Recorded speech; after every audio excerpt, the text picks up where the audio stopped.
They told Sofia Brennan she wasn't sniper material, dismissed her as too slow, too old, too precise for modern warfare.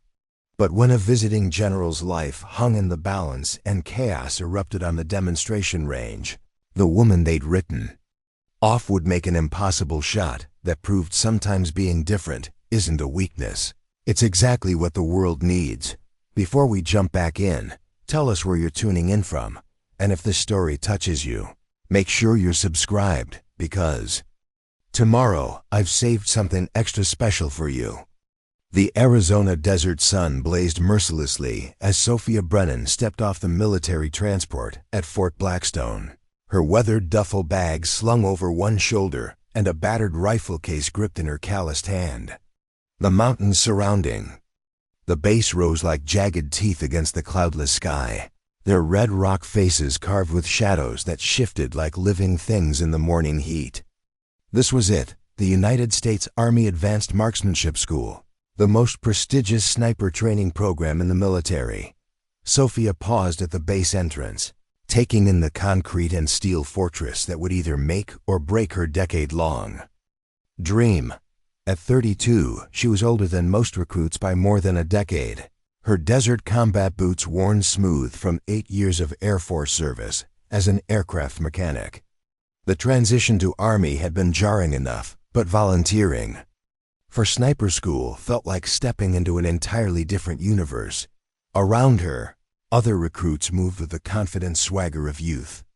Their tactical gear was pristine, still creased from packaging, and their rifles God.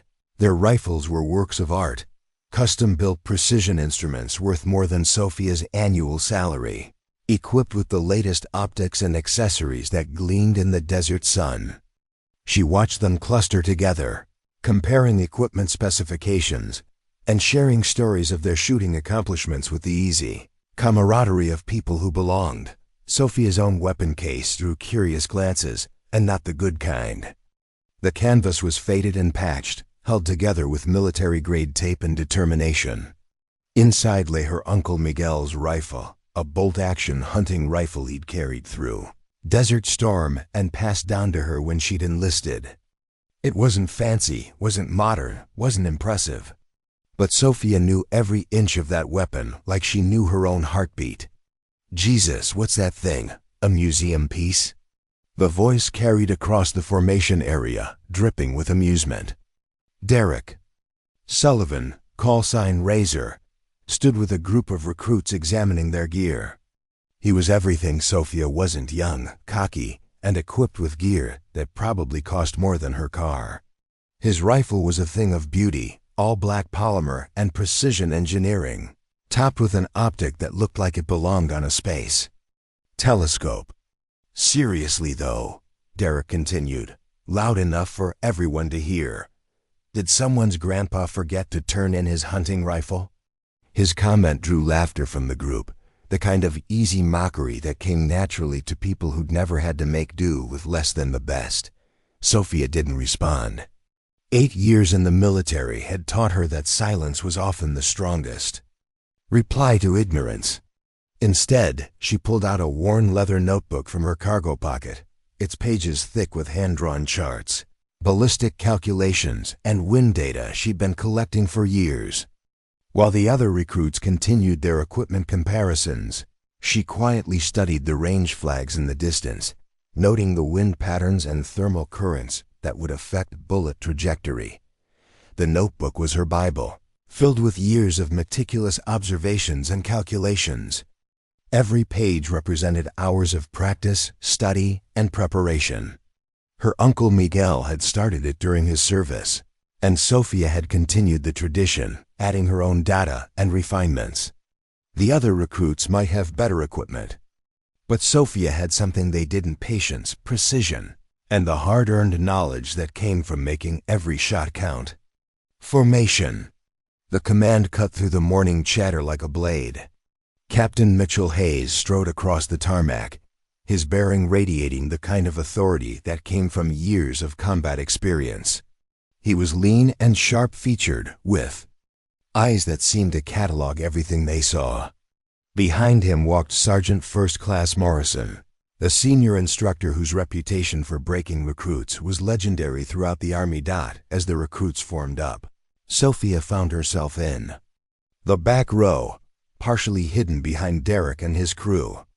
She'd learned over the years that being overlooked was often an advantage. It gave her time to observe, to learn, to understand the dynamics at play before making her presence known. Captain Hayes began his inspection, walking down the line of recruits with the methodical precision of a man who missed nothing. When he reached the front row superstars like Derek, he nodded approvingly at their equipment and bearing. Their gear inspection was brief, professional, almost perfunctory. But when Hayes finally reached Sofia, his pace slowed. He took in her faded fatigues, her worn boots, and especially her weathered rifle case with an expression that shifted from neutral to skeptical. "Brennan," he said, consulting his clipboard with a slight frown. "Air Force transfer?" "Yes, sir. Aircraft maintenance specialist requesting sniper training." Hayes looked her up and down, his gaze lingering on the obvious age difference between her gear and everyone else's. "Maintenance, huh? And you think that qualifies you for precision shooting?" Sofia met his gaze steadily. "I believe my marksmanship scores speak for themselves, sir. We'll see about that." Hayes moved closer, his voice dropping so only she could. "Here, let me be clear, Brennan. This isn't the Air Force. We don't have time for on-the-job training or hand-holding. You're here because someone somewhere thinks you might have potential. Don't make them look foolish." "No, sir." As Hayes moved on, Sofia caught Derek smirking at her from the front row. He leaned over to whisper something to his neighbor, and both men chuckled. She didn't need to hear the words to know she was being dismissed, categorized, written off before she'd even fired her first shot. The morning briefing made Fort Blackstone's philosophy crystal clear. Speed was everything. Fast target acquisition. Rapid engagement, quick kills. The school's motto was painted in bold letters across the main building. First shot, fast shot, last shot. Every aspect of the program was designed around the modern battlefield's demand for rapid, decisive action. "Today's warfare doesn't allow for hesitation," Captain Hayes explained to the assembled recruits. "Enemy snipers are using advanced technology and rapid deployment tactics.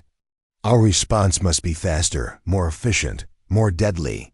You'll have seconds, not minutes, to identify, acquire, and eliminate targets." Sofia scribbled notes in her margin of her notebook, but something felt off about the entire approach.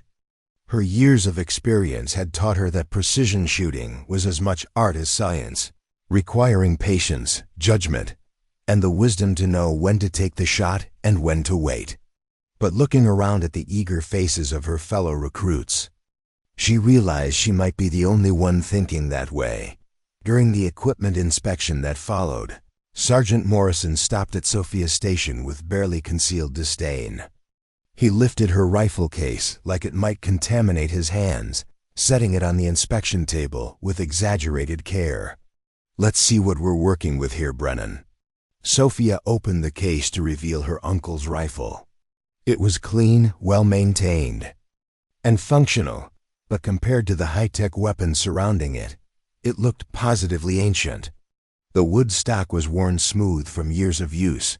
The metal showed the patina of age and care, and the scope, while perfectly adequate, was decades behind the latest technology.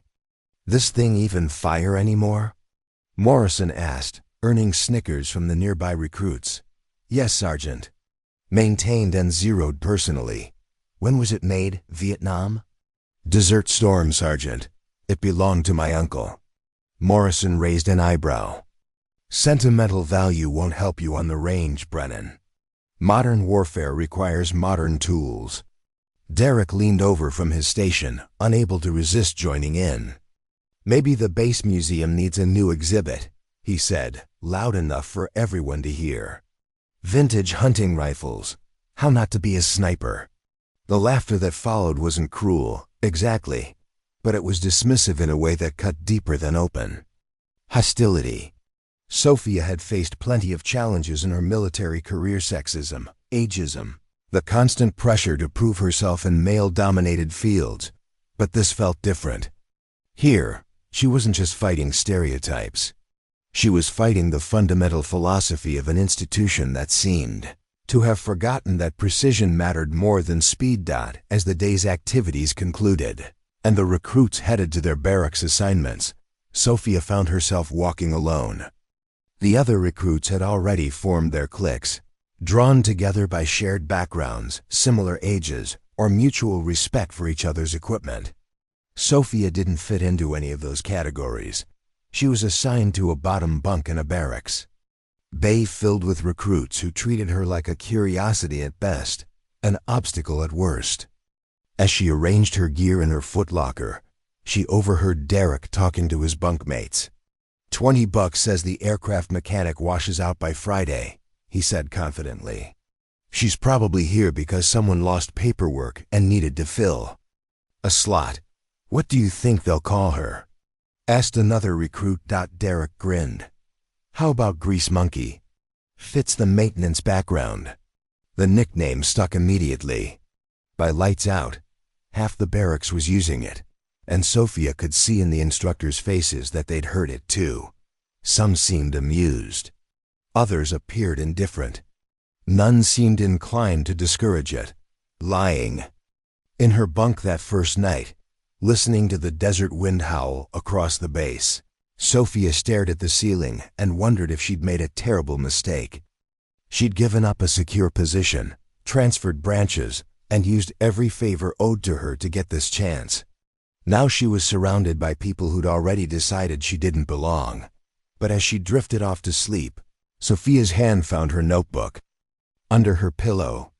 Tomorrow would bring her first leave fire exercise, her first real chance to show what precision could accomplish when properly applied. The other recruits might have better equipment, youth, and institutional support on their side. Sofia had something different.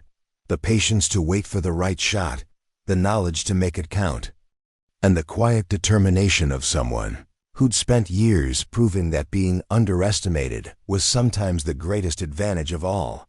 She had no way of knowing that in just a few weeks, that same patience and precision would be the difference between life and death for a visiting general, and that the museum piece they all mocked would prove that. Sometimes old school beats new school when everything depends on getting it right the first time.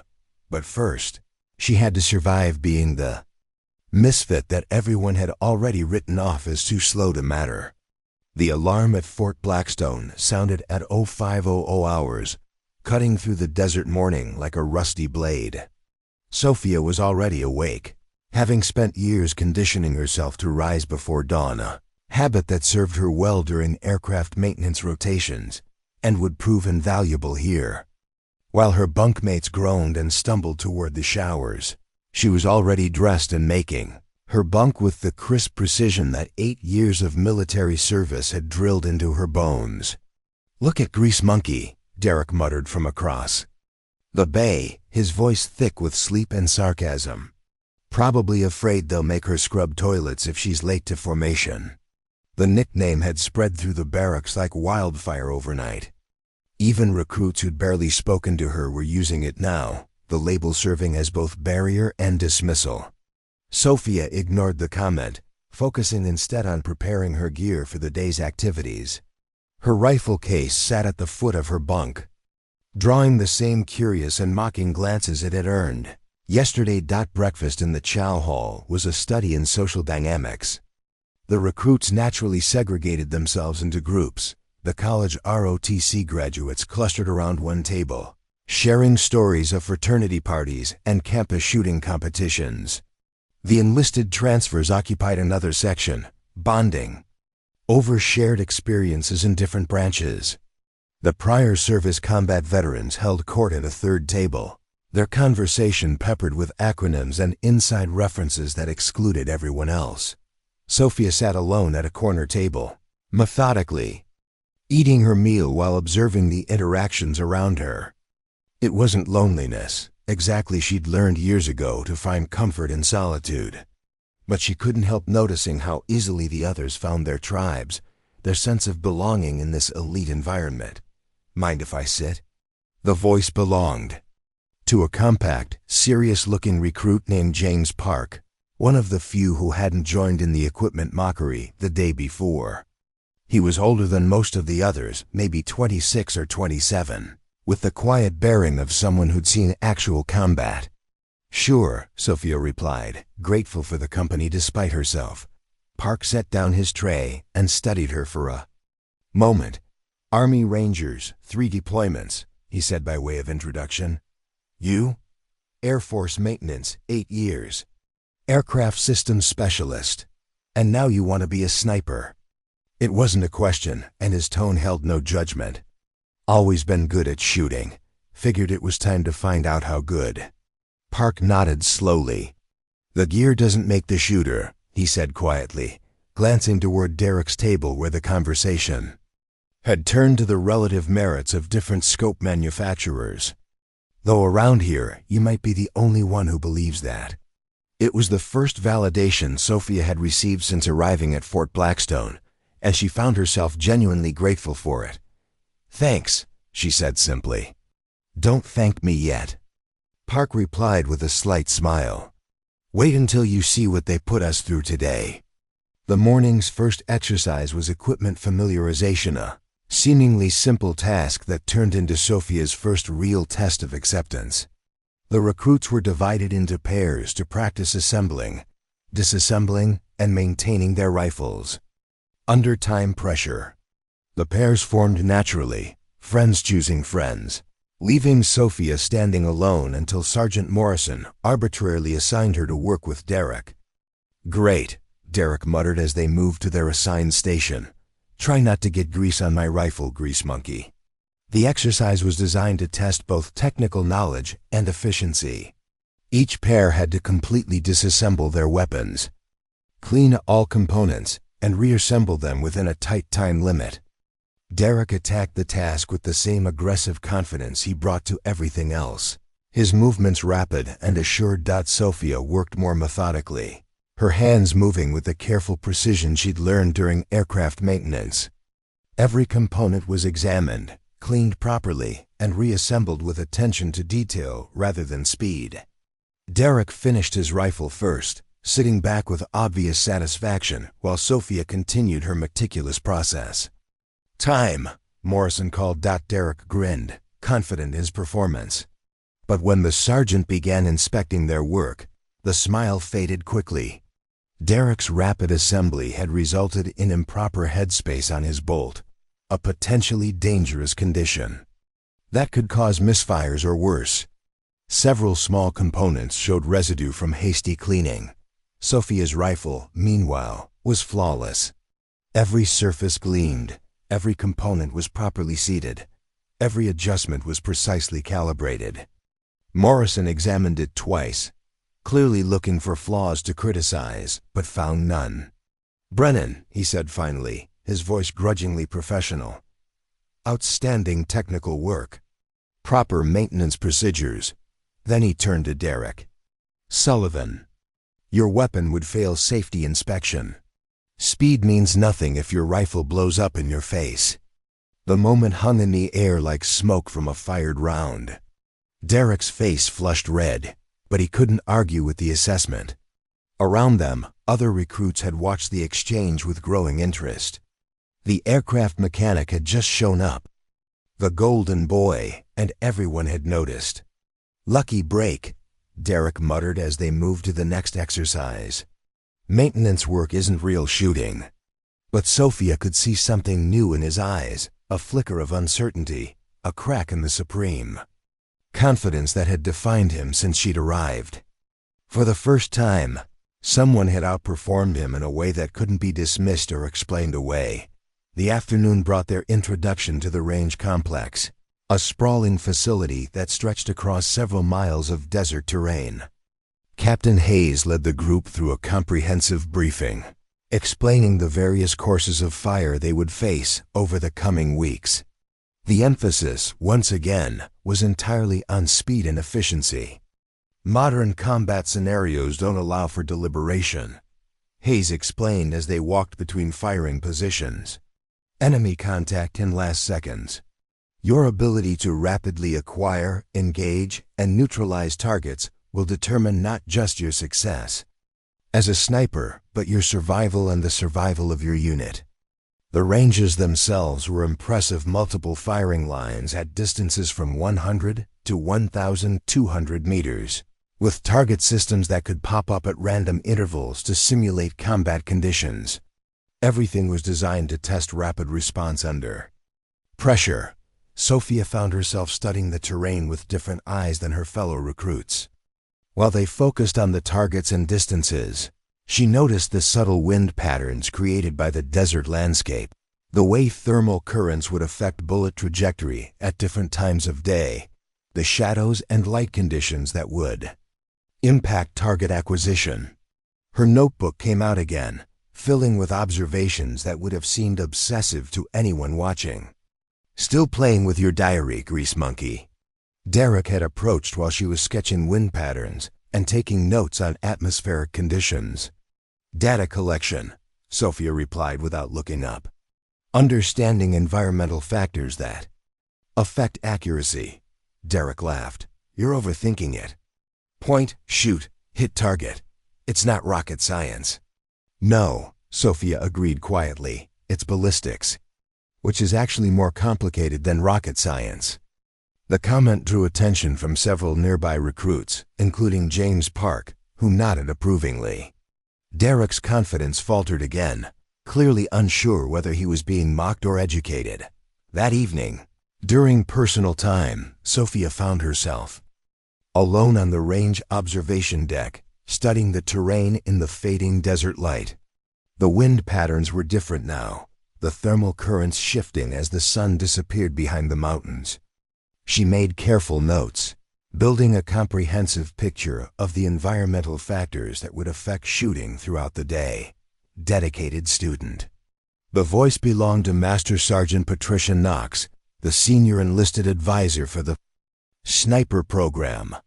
She was a legend in military, a former Marine sniper with multiple deployments, and a reputation for producing some of the finest marksmen in the armed forces. Sofia stood at attention. "Sergeant Major, at ease, Brennan. Just curious what's so interesting about an empty range." Sofia hesitated, then decided on honesty. "Wind patterns change throughout the day based on thermal activity. I'm documenting the variations so I can predict conditions during different firing periods." Knox studied Sofia's notebook over her shoulder, taking in the detailed sketches and calculations. "Interesting approach. Most recruits just want to start shooting." "Shooting's the easy part, Sergeant Major. Hitting what you're aiming at consistently. That takes preparation." Knox was quiet for a long moment, her experienced eyes studying Sofia with new interest. "You know, Brennan, I've been running this program for 8 years. I've seen every type of recruit you can imagine. The naturals, the athletes, the academics, the warriors. But I haven't seen many who understand that precision shooting is as much about patience and preparation as it is about trigger control." It was the closest thing to praise Sofia had received from anyone in authority since arriving at Fort Blackstone. "Thank you, Sergeant Major." "Don't thank me yet," Knox replied, echoing Park's earlier warning. "Tomorrow you start live-fire exercises. That's when we separate the shooters from the thinkers. The question is, can you do both?" As Knox walked away, Sofia returned to her observations, adding notes about the conversation and what it might mean for tomorrow's challenges. Around her, the desert settled into darkness, but her mind was already working through the variables. She'd face on the firing line. She didn't know that Derek Sullivan was watching from the barracks window, his expression thoughtful and troubled. For the first time since arriving at Fort Blackstone, the Golden Boy was beginning to wonder if speed and confidence might not be enough. And somewhere in the back of his mind, a small voice was asking whether the aircraft mechanic with the old rifle might actually know something he didn't. The stage was set for tomorrow's live fire exercise, where all the preparation and theory would meet the unforgiving reality of targets, time limits, and the pressure to perform under the eyes of instructors who'd already decided most of their fates. Sofia closed her notebook and headed back to the barracks, unaware that her methodical approach had already begun changing the dynamics of the program in ways that would soon become impossible to ignore. The Arizona morning arrived crisp and clear, with barely a whisper of wind across the desert floor. Sofia had been awake since 0430, studying her notebook by flashlight and mentally rehearsing the day's qualification course. Today would determine who advanced in the program and who went home. The pressure was palpable as recruits made final adjustments to their equipment and tried to calm pre-test nerves. The qualification range stretched out like a gauntlet 12.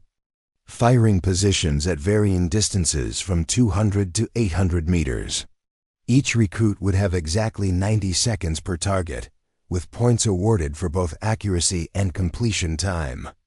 It was the program's signature test, designed to identify shooters who could perform under the kind of time pressure they'd face in combat. Sofia loaded her uncle's rifle with the same careful attention she brought to everything else. The bolt cycled smooth as silk, the action worn to perfection by years of use and maintenance.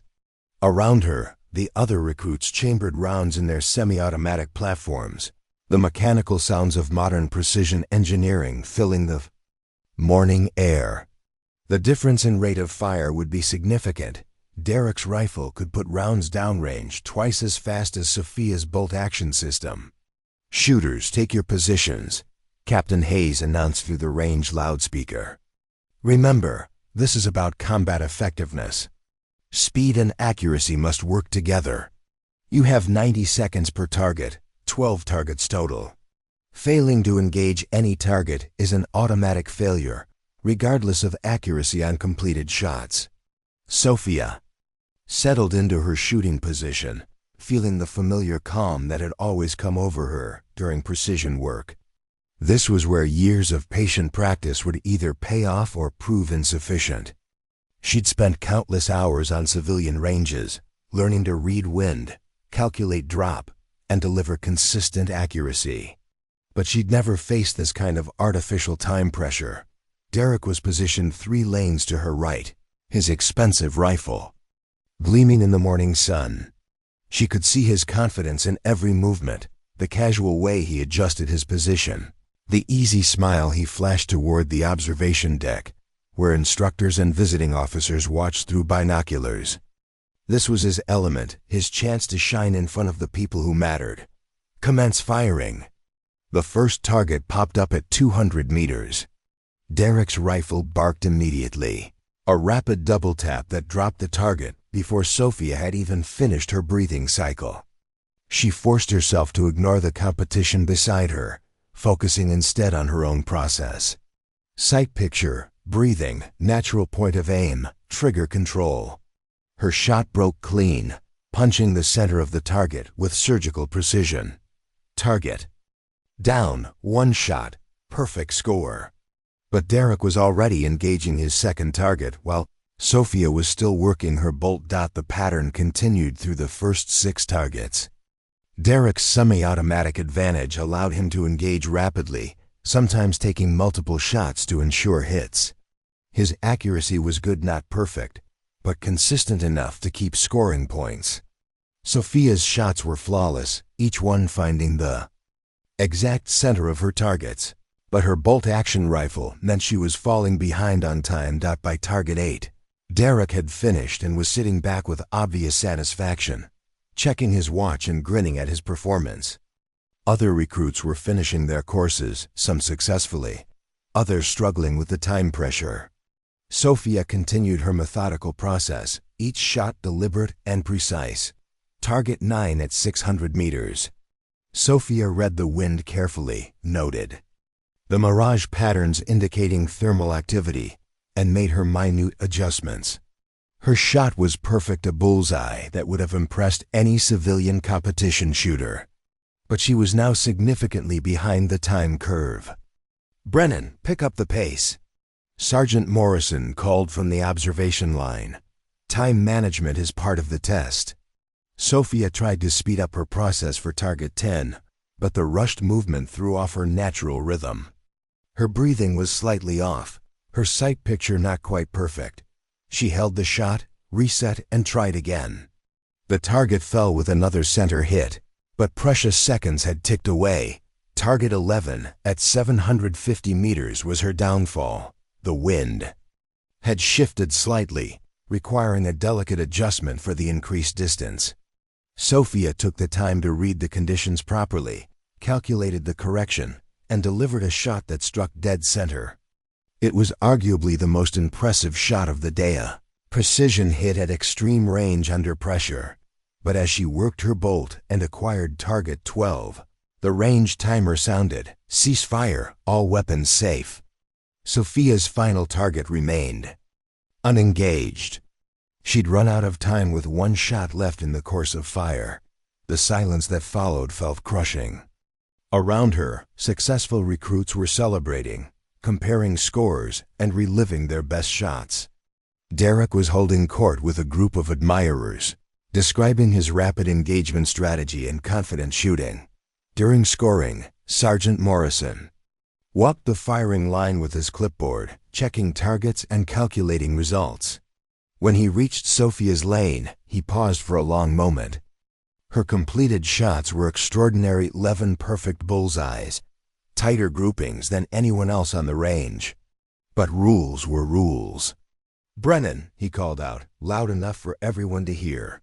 "Outstanding accuracy, exceptional precision. But you failed to complete the course of fire. That's a program failure." The words hit like a physical blow. Sofia stared at her perfect targets, 11 shots that represented everything she'd worked toward, rendered meaningless by an arbitrary timeline that valued speed over precision. Derek's results were announced next. Sullivan, passing score, good. Time management, acceptable accuracy. Well done. His targets showed several shots outside the bullseye, including one complete miss that had required a follow-up shot. But his time was well within limits, and time management was apparently more important than precision. As the recruits filed off the range, Sofia heard the whispers start immediately. "Told you she couldn't hack it. Should have brought a faster gun. Maybe they'll send her back to fixing helicopters. Grease monkey couldn't keep up with real snipers." The comments stung, but what hurt more was the casual dismissal in the instructors' voices.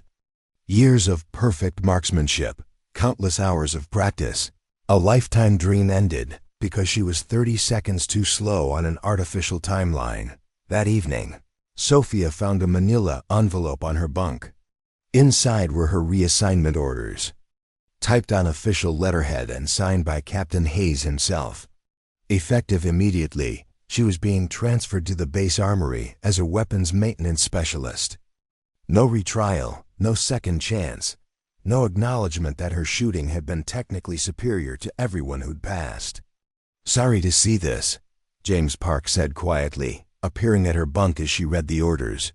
He was one of the few who'd successfully completed the course.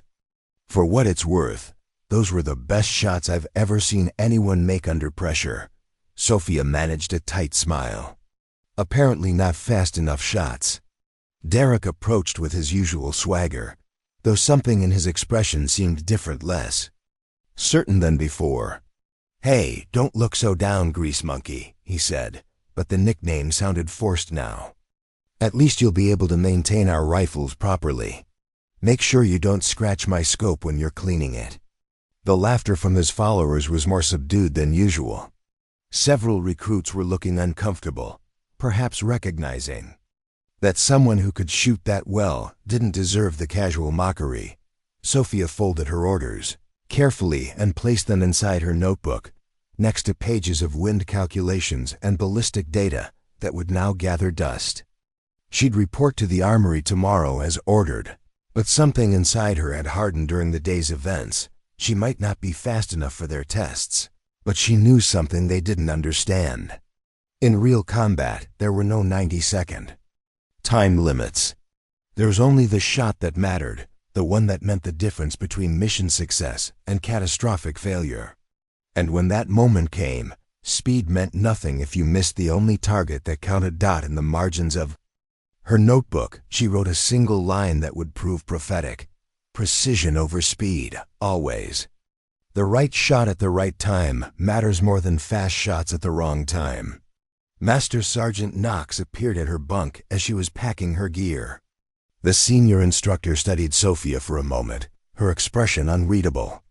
"Brennan," she said quietly, "what happened today doesn't define your capabilities. Sometimes the system fails to recognize real talent." "Yes, Sergeant Major." Knox leaned closer, lowering her voice. "The armory assignment might not be the punishment you think." "It is. Sometimes the best vantage point is from the sidelines, where you can see things others miss." It was a cryptic comment, but Sofia sensed there was more meaning behind it than simple consolation. As Knox walked away, Sofia wondered what the veteran instructor had seen in her performance that others had missed. The next morning, she would report to the armory and begin what everyone assumed was a consolation assignment for a failed sniper candidate. What none of them realized was that her new position would give her access to something invaluable: detailed performance data on every weapon and shooter in the program. Information that would soon become critically important when real precision mattered more than artificial time limits. But that was tomorrow.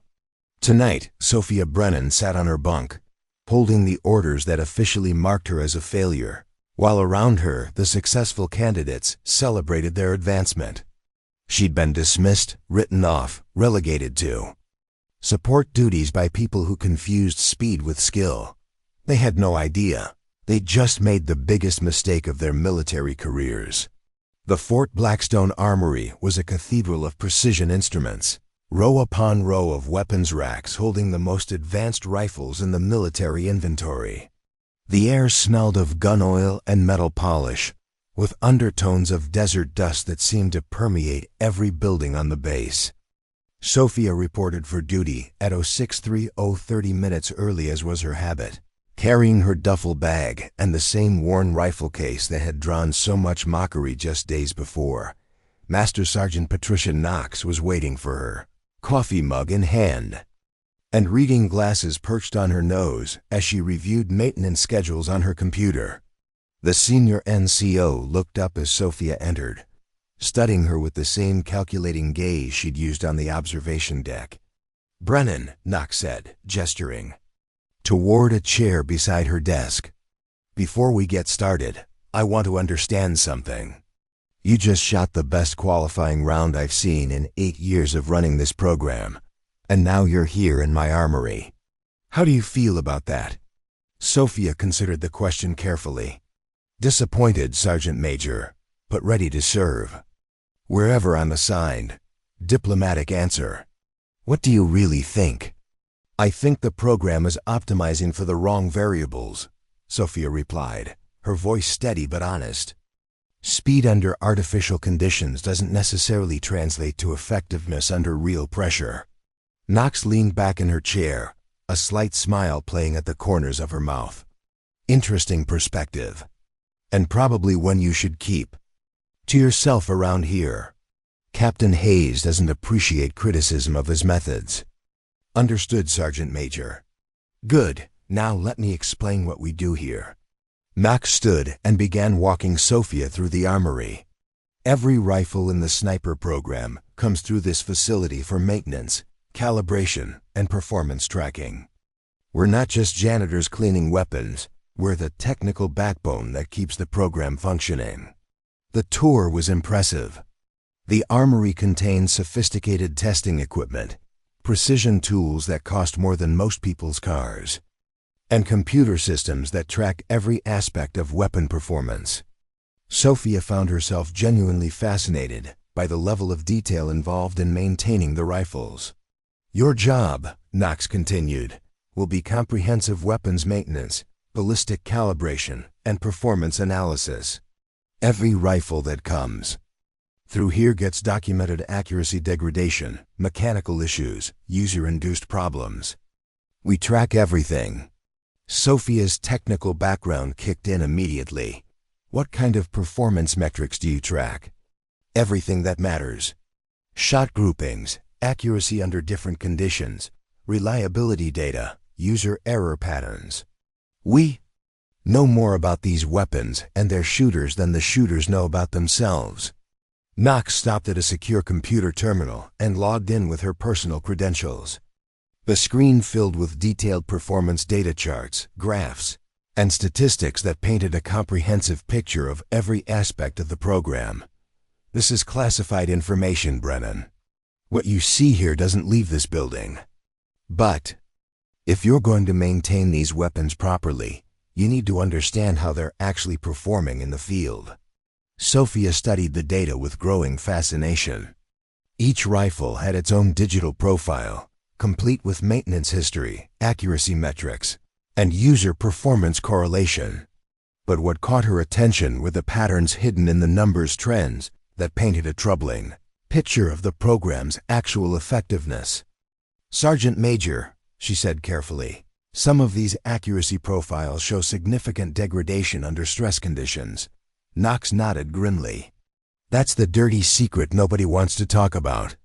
These rifles perform beautifully on the controlled range, but when we simulate combat stress time pressure, physical exhaustion, environmental challenges, the numbers tell a different story." Sofia spent the morning learning the armory's systems and procedures. The work was detailed and precise, requiring exactly the kind of methodical attention she'd always brought to aircraft maintenance. But unlike aircraft systems, these weapons were intimately connected to human performance and human failure. Her first real assignment came just before lunch, when Derek Sullivan arrived to drop off his rifle for routine maintenance. He strutted into the armory with his usual confidence, but Sofia noticed something different in his demeanor, a subtle tension that hadn't been there before. "Well, well," Derek said, spotting Sofia at a maintenance bench. "Look who's found her." "Calling. How's the cleaning business, grease monkey?" "It's technical maintenance," Sofia replied evenly, accepting his rifle case. "I'll have it ready by 1500. Make sure it's perfect," Derek said, his tone carrying an edge of uncertainty. "I've got advanced training exercises starting tomorrow." After he left, Sofia opened Derek's rifle case and immediately understood his nervousness. The weapon showed signs of poor maintenance residue in the bolt face, improper scope mounting, and most concerning, wear patterns that indicated rough handling under stress. She'd seen similar issues in aircraft systems when pilots pushed equipment beyond safe operating parameters. Sofia began a methodical inspection, documenting every issue in the maintenance log. The rifle's electronic targeting system showed calibration drift. The barrel showed copper fouling that would affect accuracy. Most troubling, the trigger mechanism showed stress fractures that could lead to dangerous misfires. "Finding problems?" Knox asked, appearing at Sofia's shoulder. "Several. This weapon hasn't been properly maintained, and the user appears to be overriding safety protocols under pressure." Knox pulled up Derek's performance file on her terminal. "Look at his stress test results from last week." The data was revealing. Under controlled conditions, Derek's accuracy was acceptable. But when timing pressure increased, his shot groupings opened dramatically. When physical stress was added, elevated heart rate, simulated combat conditions, his performance degraded. Even further, "He's fighting the weapon instead of working with it," Sofia observed. "Rushing his shots, forcing the trigger, overcompensating for perceived time pressure." "Exactly, and he's not alone." Knox pulled up additional files, showing similar patterns across multiple recruits.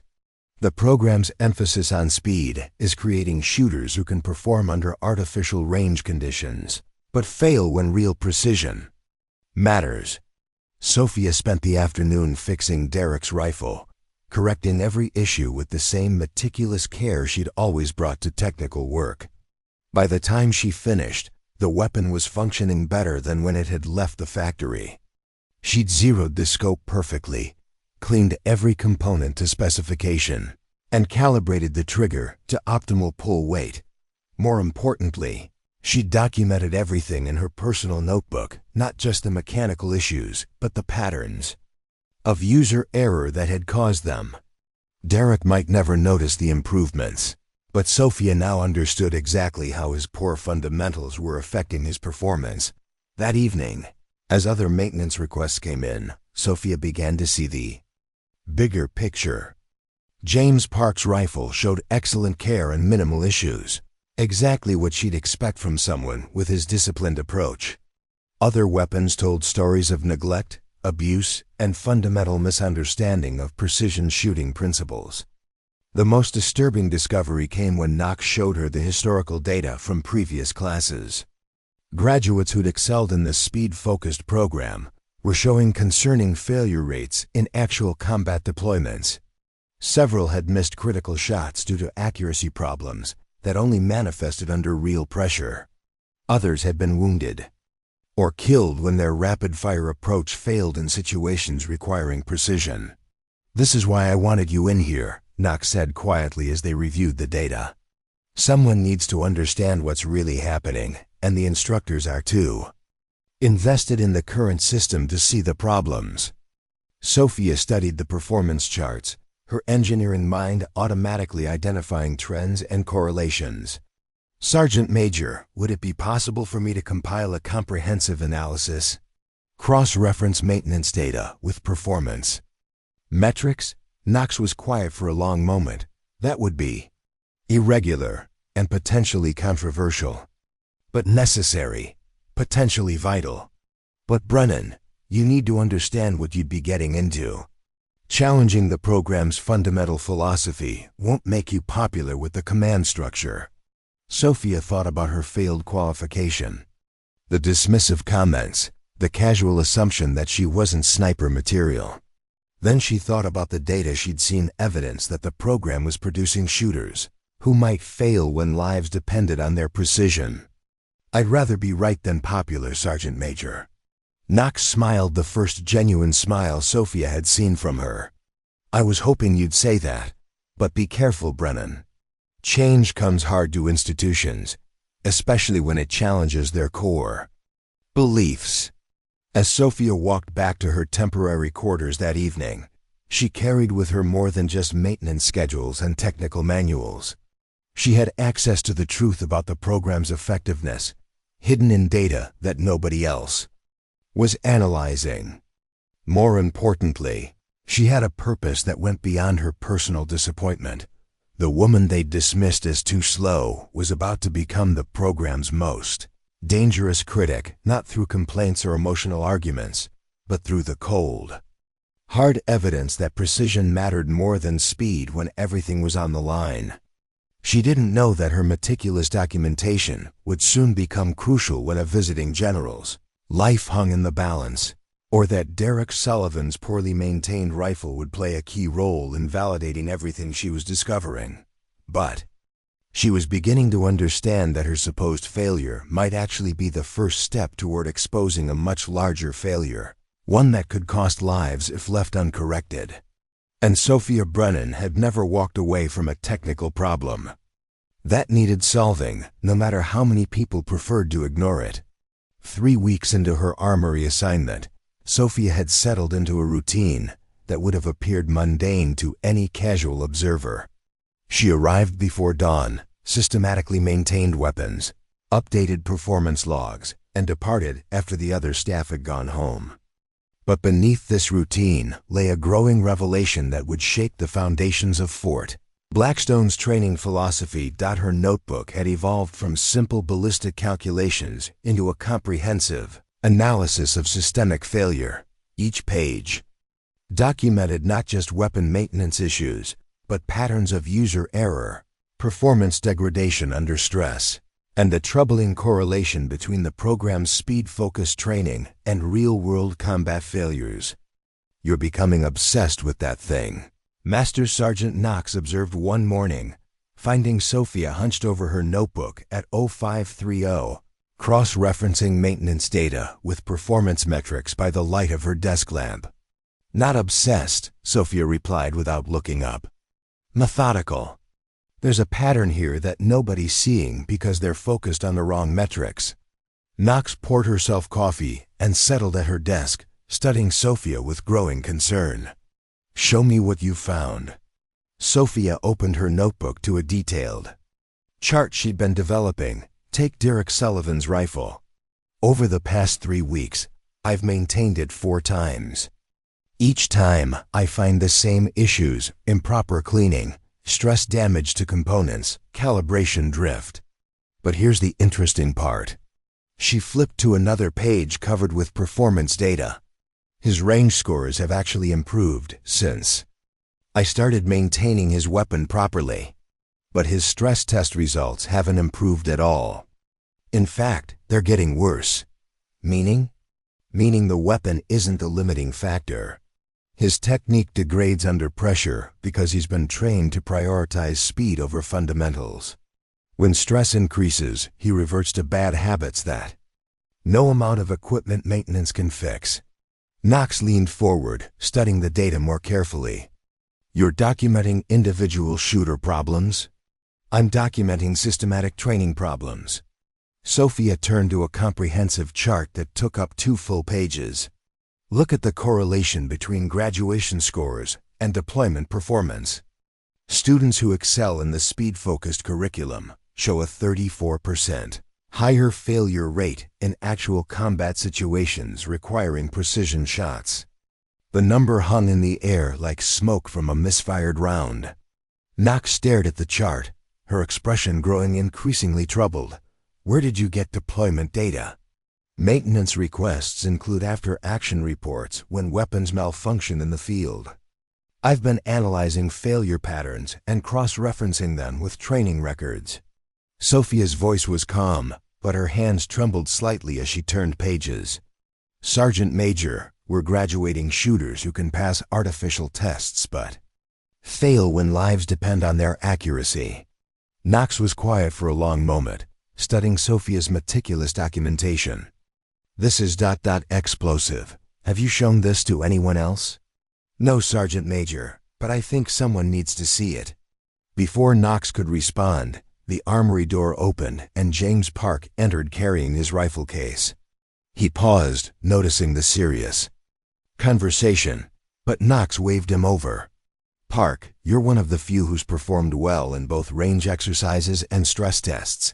Can I ask you something?" "Yes, Sergeant Major." "What do you think about the program's emphasis on speed versus precision?"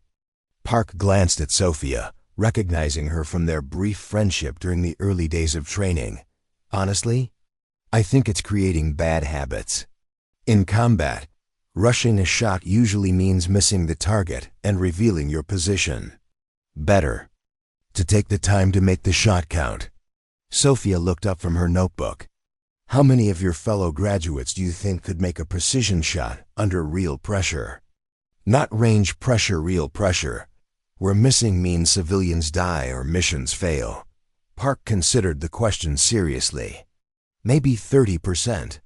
The rest would panic, rush, and probably miss anything requiring real precision." Knox exchanged a meaningful look with Sofia.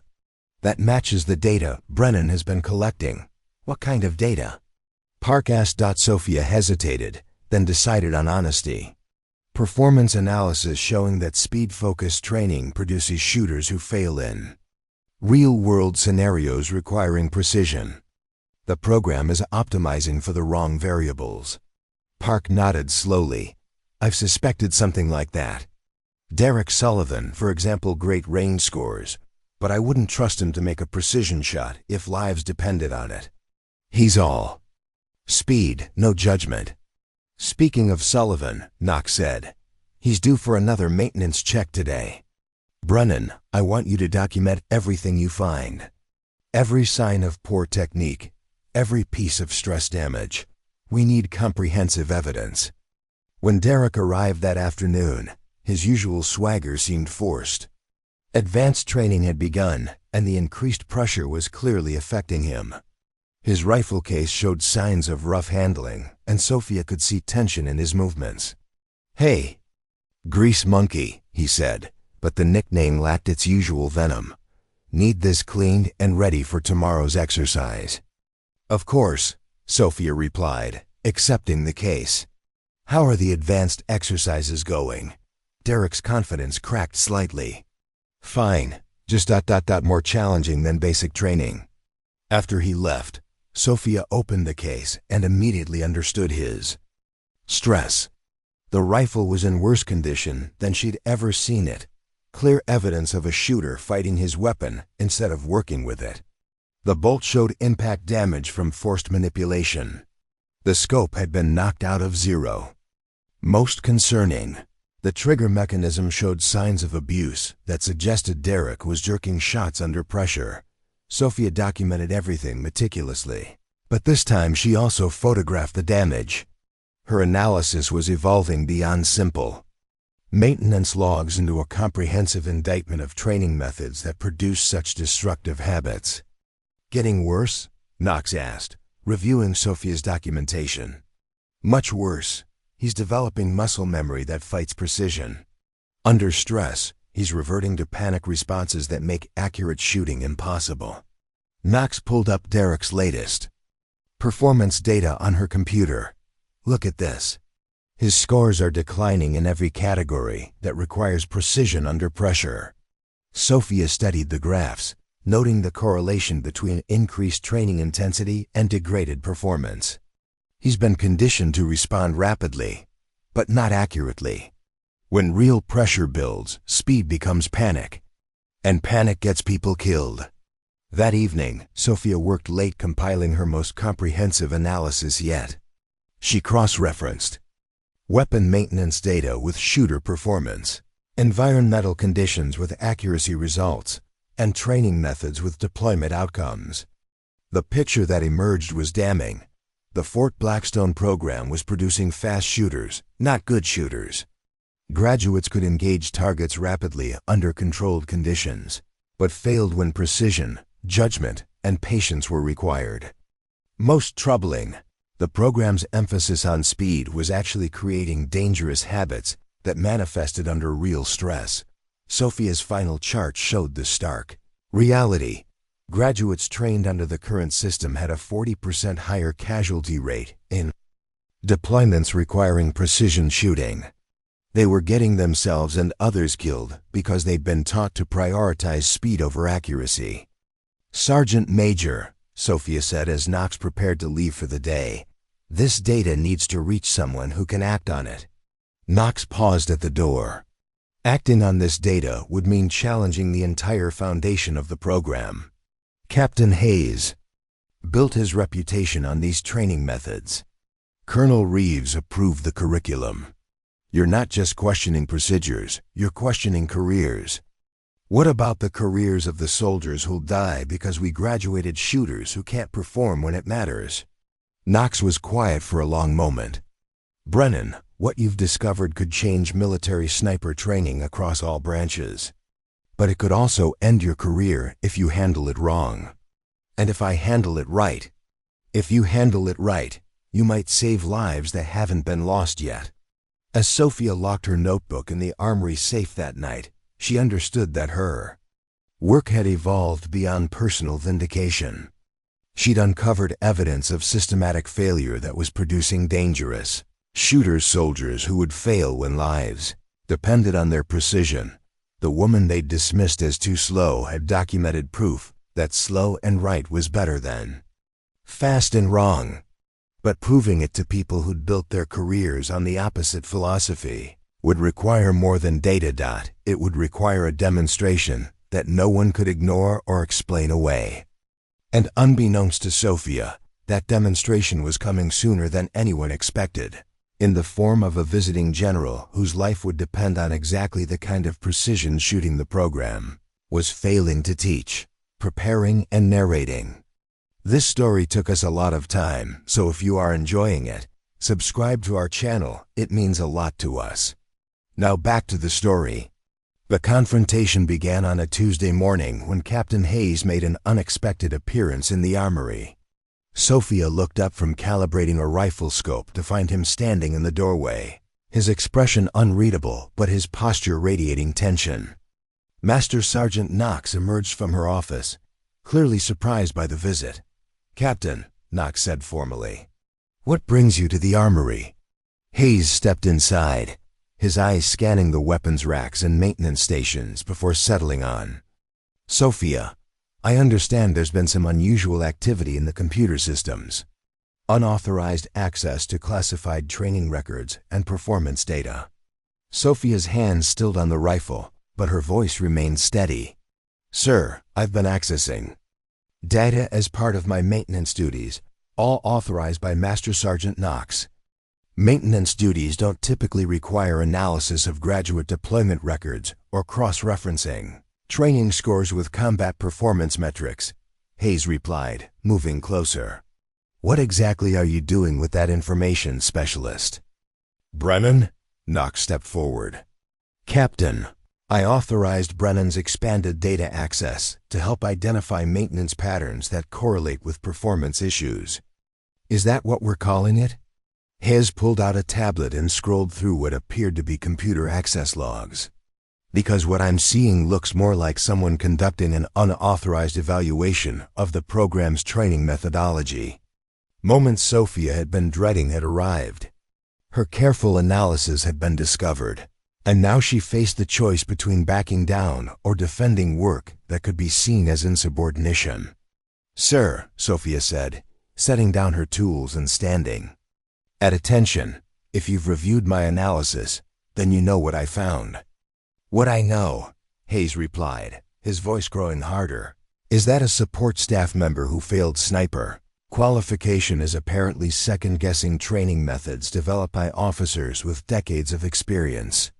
"I'm not second-guessing the methods, sir. I'm documenting their results." The silence that followed was electric. Knox shifted uncomfortably, recognizing that Sofia had just crossed a line that couldn't be uncrossed. Hayes moved to within arm's length of Sofia. "Enlighten me, Specialist. What results have you documented?" Sofia glanced at Knox, who gave an almost imperceptible nod. There was no backing down now. "Sir, the data shows a significant correlation between speed-focused training and combat performance. Failures. Graduates who excel under artificial time pressure demonstrate decreased accuracy and increased error rates when facing scenarios requiring precision under real stress." "And you determined this how?" "Cross-referencing maintenance records with performance data, deployment after-action reports, and stress test results. The pattern is consistent across multiple classes and clear in its implications." Hayes was quiet. For a moment, studying Sofia with calculation rather than anger. "You realize what you're suggesting? That the entire foundation of this program is flawed?" "I'm suggesting that the program optimizes for variables that don't translate to combat effectiveness, sir."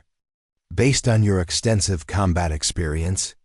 It was a direct challenge, and Sofia knew her answer would determine everything that followed. "Based on 8 years of technical analysis experience and data that speaks for itself, sir." Hayes pulled up a chair and sat down, his demeanor shifting from confrontational to something more complex. "Show me." Knox looked surprised. "Captain? If Specialist Brennan has data that questions the program's effectiveness, I want to see it. If she's wrong, we'll address her overreach appropriately. If she's right..." Hayes left the statement hanging. Sofia retrieved her notebook from the secure cabinet, her hand steady despite the magnitude of the moment.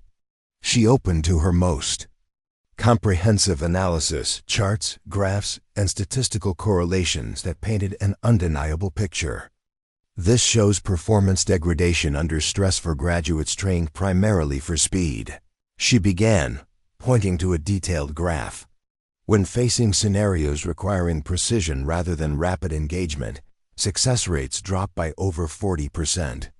Hayes studied the data carefully, his expression becoming increasingly troubled. "These deployment statistics, where did you get them?"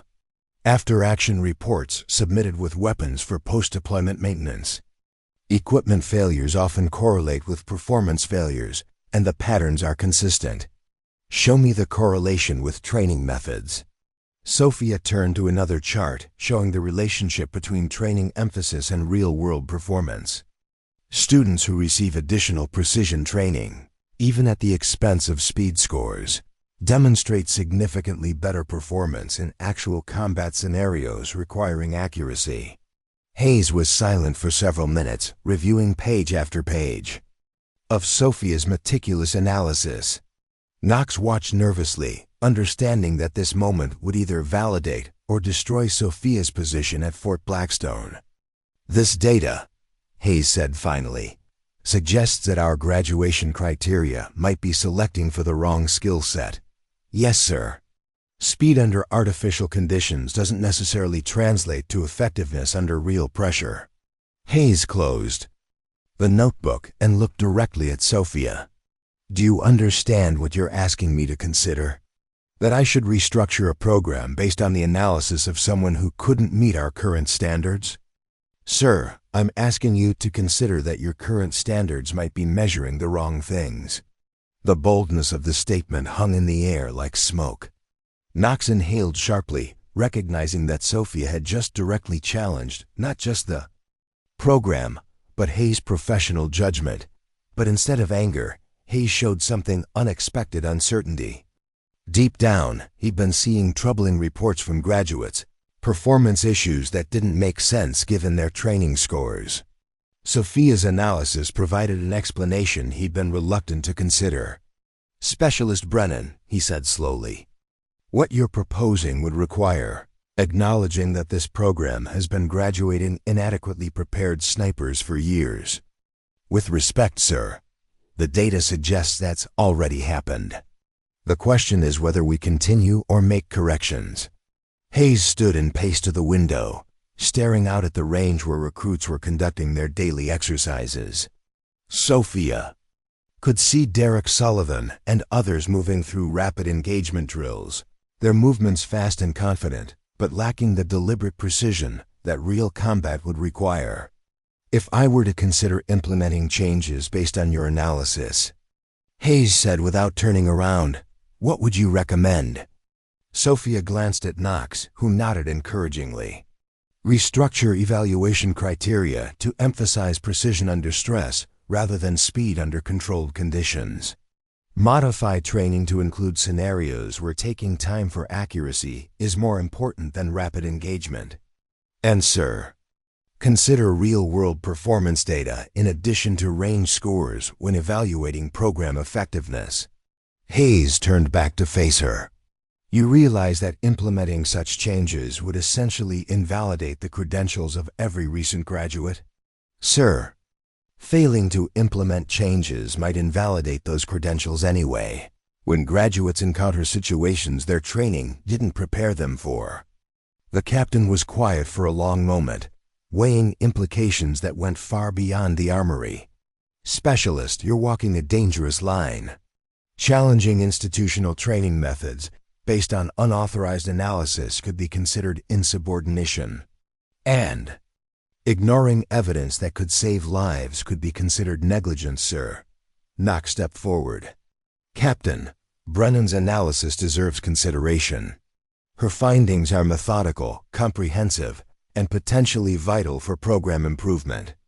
Hayes looked between the two women, understanding that this moment would define not just Sofia's future, but potentially the future of sniper training at Fort Blackstone. "I need time to review this data more thoroughly," he said finally. "In the meantime, Specialist Brennan, you will continue your assigned duties and speak to no one about this analysis. Is that understood?" "Yes, sir." "And Sergeant Knox, I want a complete audit of our computer access logs. If classified data has been compromised in any way, there will be consequences." After Hayes left, Knox turned to Sofia with a mixture of admiration and concern. "That was either very brave or very stupid." "Maybe both," Sofia replied, "but the data is solid. If he reviews it honestly, he'll see the same patterns I found. And if he doesn't?" Sofia looked out at the range where Derek and his classmates continued their speed-focused training, unaware that their methods were being fundamentally questioned. Then we wait for a real-world situation to prove the point, and hope nobody dies demonstrating what precision shooting actually means. Neither woman knew that such a situation was already being planned, a high-profile demonstration that would bring visiting dignitaries to Fort Blackstone and create exactly the kind of high-pressure scenario where the difference between fast shooting and good shooting would become impossible to ignore. The stage was being set for a confrontation between competing philosophies, and Sofia Brennan had just positioned herself at the center of a debate that would determine not just her own future, but the lives of soldiers who didn't yet know their training might be inadequate for the challenges they'd face. The call came at 0800 hours on Thursday morning, just as Sofia was beginning her daily maintenance routine. Master Sergeant Knox's voice carried an unusual tension as she hung up the phone and turned towards Sofia's workstation. "Brennan, report to Colonel Reeves' office immediately. Full dress uniform." Sofia's stomach dropped. Colonel James Reeves was the base commander, a career officer whose decisions shaped policy for the entire installation. Being summoned to his office could mean anything from commendation to court-martial, and given recent events, Sofia suspected it wasn't good news. "Sergeant Major, should I just go?" Knox interrupted. "And Brennan? Whatever happens in there, remember that your analysis is solid. Don't let anyone convince you otherwise." The walk across Fort Blackstone to the command building felt like a death march. Sofia's mind raced through possibilities, none of them particularly encouraging. Had Captain Hayes filed a complaint about her unauthorized analysis? Was she being transferred to end the controversy? Or worse, was she facing disciplinary action for overstepping her authority? Colonel Reeves' office occupied a corner of the command building, with windows offering a panoramic view of the training ranges. Sofia could see recruits conducting exercises in the distance, their movements appearing insignificant from this elevated perspective. The irony wasn't lost on her decisions. Made in this room would affect those soldiers' lives in ways they couldn't imagine. "Specialist Brennan reporting as ordered, sir," Sofia announced. Snapping to attention before the colonel's desk, Reeves looked up from a thick folder Sofia's personnel file. She realized with growing unease. The colonel was older than she'd expected, with graying hair and the weathered features of someone who'd spent decades in desert environments.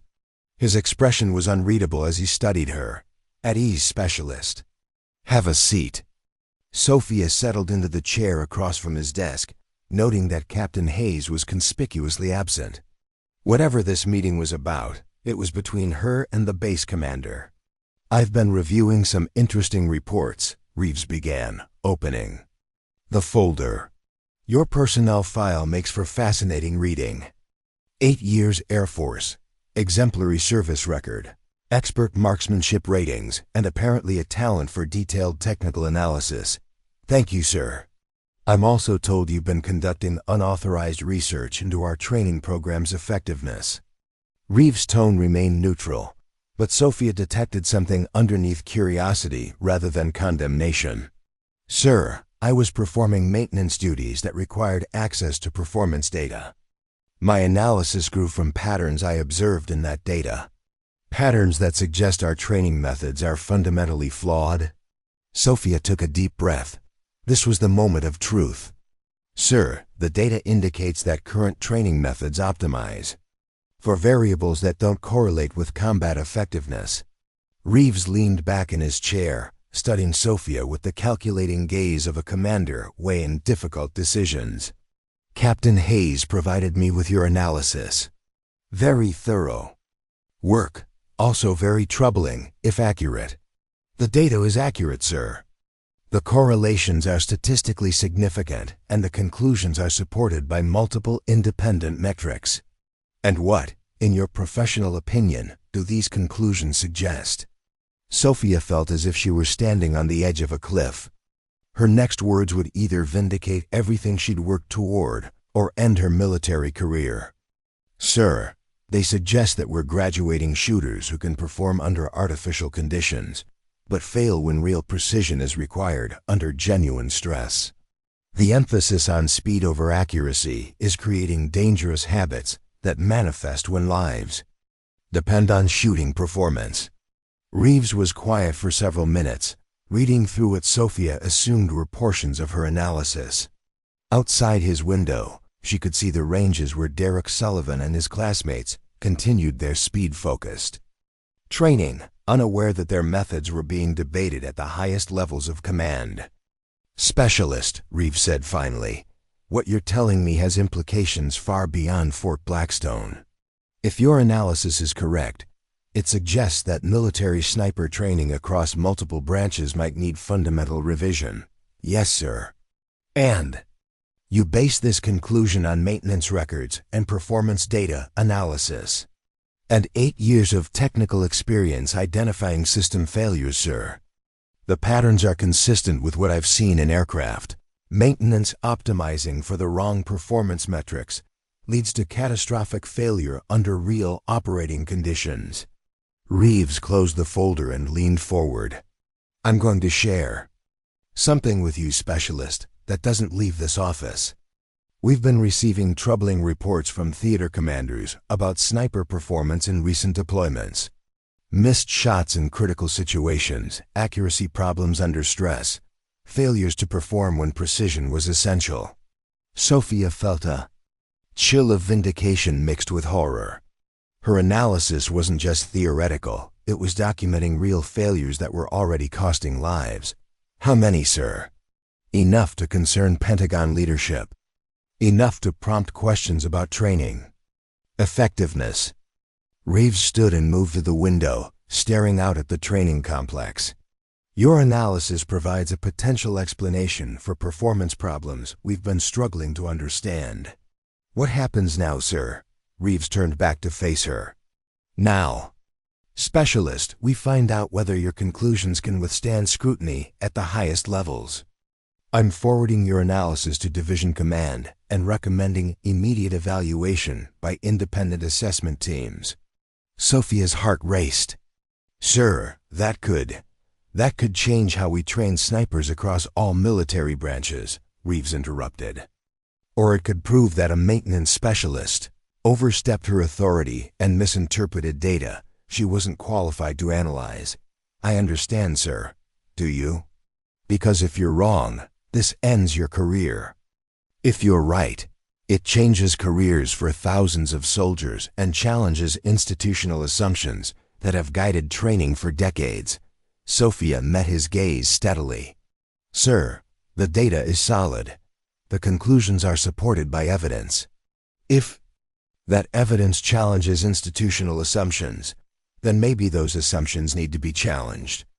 Reeves smiled for the first time since she'd entered his office. "That's exactly what I hoped you'd say." He returned to his desk and pulled out a new set of orders. "Effective immediately, you're being assigned to a special assessment team evaluating training effectiveness. You'll work directly with evaluation specialists from Division Command." Sofia stared at the orders, barely comprehending what she was reading. "Sir, I don't understand." "Your analysis has gotten attention at levels you can't imagine, Specialist. The Pentagon wants to understand whether Fort Blackstone's problems are isolated or systemic. Your work provides the foundation for that investigation." "What about Captain Hayes? The program?" "Captain Hayes will continue his duties while the assessment is conducted. As for the program, double quotes." Reeves paused. "Let's just say that's significant. Changes may be coming, depending on what the evaluation team discovers." As Sofia prepared to leave, Reeves added one final comment. "Specialist, you should know that your timing is fortuitous. We have a high-profile demonstration scheduled for next week visiting Pentagon officials, media coverage, congressional staffers. It was planned to showcase our training methods. And now, sir? Now it becomes a test case for your theories. We'll see whether speed-focused training can perform under the kind of pressure that really matters." Sofia left the colonel's office with her head spinning. In the span of 30 minutes, she'd gone from potential disciplinary action to special Assignment from armory maintenance to Pentagon attention. But more importantly, her analysis was being taken seriously by people who could implement the changes she'd identified as necessary. As she walked back toward the armory, Sofia noticed increased activity around the base. Additional vehicles, personnel she didn't recognize, and the unmistakable preparations for a major event. The demonstration Reeves had mentioned was clearly being planned on a scale she hadn't imagined. Master Sergeant Knox was waiting when she returned, anxiety written across her features. "Well, are you being transferred to Siberia?" "Not exactly," Sofia replied, showing her the new orders. "Apparently, someone at Division Command wants to understand whether my analysis has broader implications." Knox studied the orders with growing amazement. "Special Assessment Team? Brennan, do you realize what this means?" "It means my work is either about to be validated or completely discredited. And we'll find out which during a demonstration that's apparently going to have Pentagon officials watching." Knox was quiet for a moment, then smiled grimly. "Well, Specialist, you wanted your precision versus speed theories tested under real pressure. Looks like you're about to get your wish." As Sofia returned to her workstation, she realized that everything had changed. The comfortable anonymity of armory duty was gone, replaced by scrutiny that could make or break not just her career, but potentially transform how the military trained its most elite shooters, the woman they'd dismissed as too slow for sniper. School was about to become the center of attention for an evaluation that could reshape military training doctrine.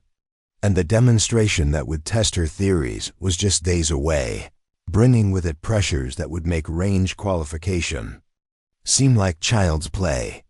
She had no way of knowing that the high-profile demonstration would include a visiting general whose life would depend on exactly the kind of precision shooting her analysis suggested the program was failing to teach. General Angela Crawford's convoy arrived at Fort Blackstone on a crisp Tuesday morning, the desert air still cool from the night as a parade of black SUVs wound through the base entrance.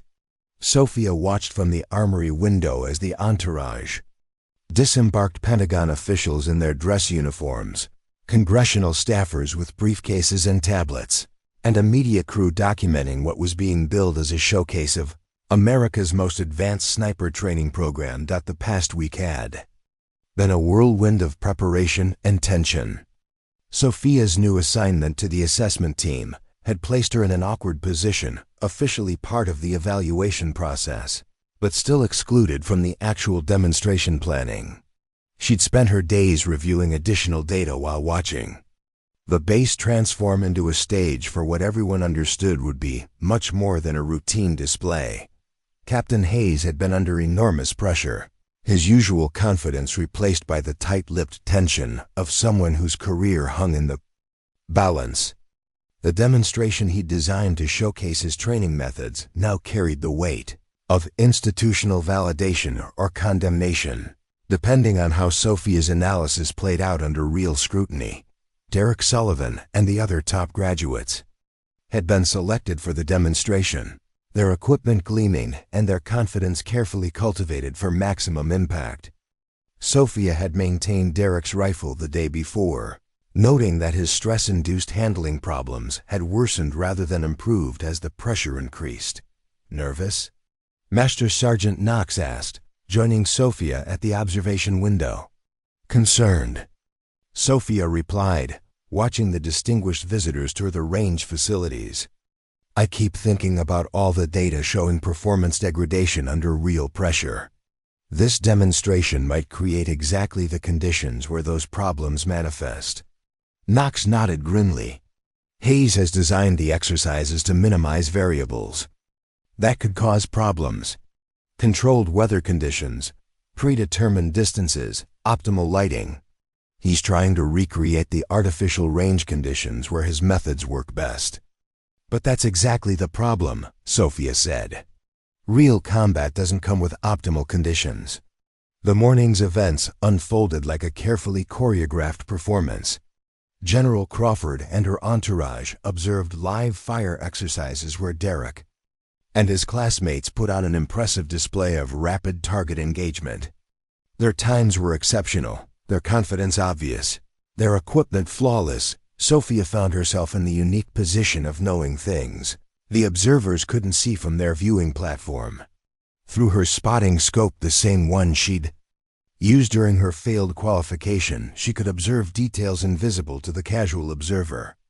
Derek's shooting was fast and generally accurate, but she noticed subtle signs of the stress responses her data had documented: slightly rushed breathing between shots, minor tremors in his hands, and most concerning, a tendency to jerk the trigger when time pressure increased.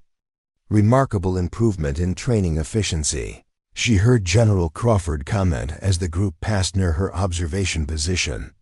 We're producing combat-ready snipers in half the traditional time frame. What the general didn't see were the carefully controlled conditions that made the performance possible, or the edited-out portions where shooters had needed multiple attempts to achieve the displayed results. Sofia's analysis had prepared her to recognize these artificial elements, but the visiting officials were seeing exactly what the demonstration was designed to show. The stress test portion of the demonstration was scheduled for the afternoon, after a lunch break that gave the shooters time to rest and prepare. Sofia used the break to review her equipment and make final preparations for her own role as technical observer. Her notebook was thick with new observations from the mornings. Exercises, documenting the same patterns of behavior her maintenance data had revealed. "Brennan," a voice called from behind her. She turned to find James Park, now graduated and serving as a demonstration assistant. His expression was troubled.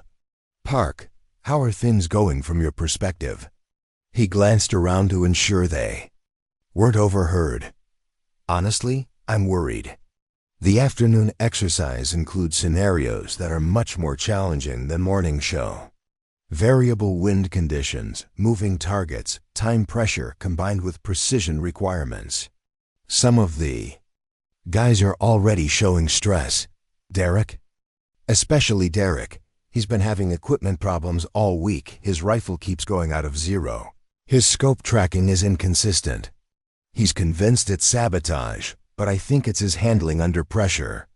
Sofia nodded, thinking of all the stress damage she'd documented in Derek's rifle maintenance records. His equipment problems are self-inflicted.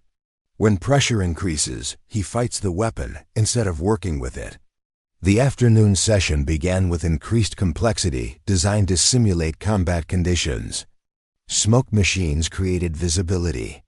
Challenges, speakers generated battlefield noise, and the targets appeared at unpredictable intervals and distances. It was exactly the kind of scenario Sofia's analysis suggested would expose the weaknesses in speed-focused training. Derek took his position for the advanced exercise with his usual swagger, but Sofia could see tension in his movements that hadn't been there during the morning's controlled demonstrations. His rifle, despite her meticulous maintenance, was showing signs of the rough handling that indicated a shooter fighting his equipment. The exercise began with a complex scenario, multiple targets at varying distances, some requiring precision. Shots to avoid simulated civilian casualties, others demanding rapid engagement to prevent mission failure. It was designed to test both speed and accuracy under conditions that approximated real combat stress. Derek started strong, engaging the first two targets with his characteristic rapid fire. But as the exercise progressed and pressure mounted, Sofia watched through her scope as his technique began to deteriorate. His breathing became irregular, his trigger control degraded, and most dangerously, he began rushing shots that required careful precision. The critical moment came when a target system malfunctioned, creating exactly the kind of unexpected complication that occurred in real combat. A pop-up target that should have appeared at a safe distance instead activated much closer to the observation area, in a position that would require extreme precision to engage, without risking the safety of nearby personnel. Through her spotting scope, Sofia could see what the general and her entourage couldn't from their elevated platform. The malfunction had created a genuinely dangerous situation. The target was positioned where a missed shot could potentially endanger the maintenance workers who were supposed to be in a safe area behind the firing line. Derek, focused on completing the exercise and maintaining his performance, couldn't see the safety hazard from his shooting position. From his angle, it appeared to be a legitimate target requiring immediate engagement. Sofia watched in growing horror as he acquired the target and began his final shooting sequence. His rifle was zeroed perfectly, she'd ensured that personally. But under the accumulated stress of the demonstration, his technique was reverting to the bad habits her data had documented. She could see his breathing was off, his trigger control compromised by pressure, and most critically, his judgment clouded by the artificial time constraints that had dominated his training. Sofia tried to radio range control to halt the exercise. But the communication systems were experiencing the same malfunctions that had affected the target system. She watched Derek steady his rifle, his finger moving toward the trigger, unaware that his shot, if it missed by even a small margin, could prove catastrophic. In that moment, everything Sofia had documented about precision versus speed crystallized into a life-or-death decision. Derek had been trained for rapid engagement under controlled conditions. But this situation required exactly the kind of careful precision that the program had systematically de-emphasized in favor of speed. Sofia had perhaps 3 seconds to prevent a tragedy that would validate her analysis in the worst possible way. She could watch Derek take a shot that might miss due to the training inadequacy she documented, or she could act on the precision shooting principles that had gotten her dismissed from the program months earlier. The woman they'd called too slow was about to demonstrate that. Sometimes being deliberate and precise was the only thing that mattered when lives hung in the balance. Her uncle's rifle was in her hands before she'd consciously decided to act, the familiar weight settling into her shoulder as naturally as breathing. This was the moment her analysis had predicted, when speed meant nothing and precision meant everything, and Sofia Brennan had never been more ready to prove that some shots were worth taking the time to make perfect. Time dilated into crystalline clarity as Sofia raised her uncle's rifle, the worn wood stock settling against her shoulder with the familiar comfort of a trusted tool. Through her scope, she could see Derek's finger tightening on his trigger, his breathing erratic under the accumulated stress of the demonstration. The maintenance worker continued checking equipment 50 yards beyond the malfunction target, completely unaware of the danger developing behind him. Sofia's mind processed the shot requirements with the methodical precision that had defined her entire approach to marksmanship. Wind flags at 200 and 400 meters showed a slight crosswind from the east, steady at approximately 4 miles per hour. The distance to Derek's rifle, 380 yards. Angle, slight downhill declination requiring a minor elevation adjustment.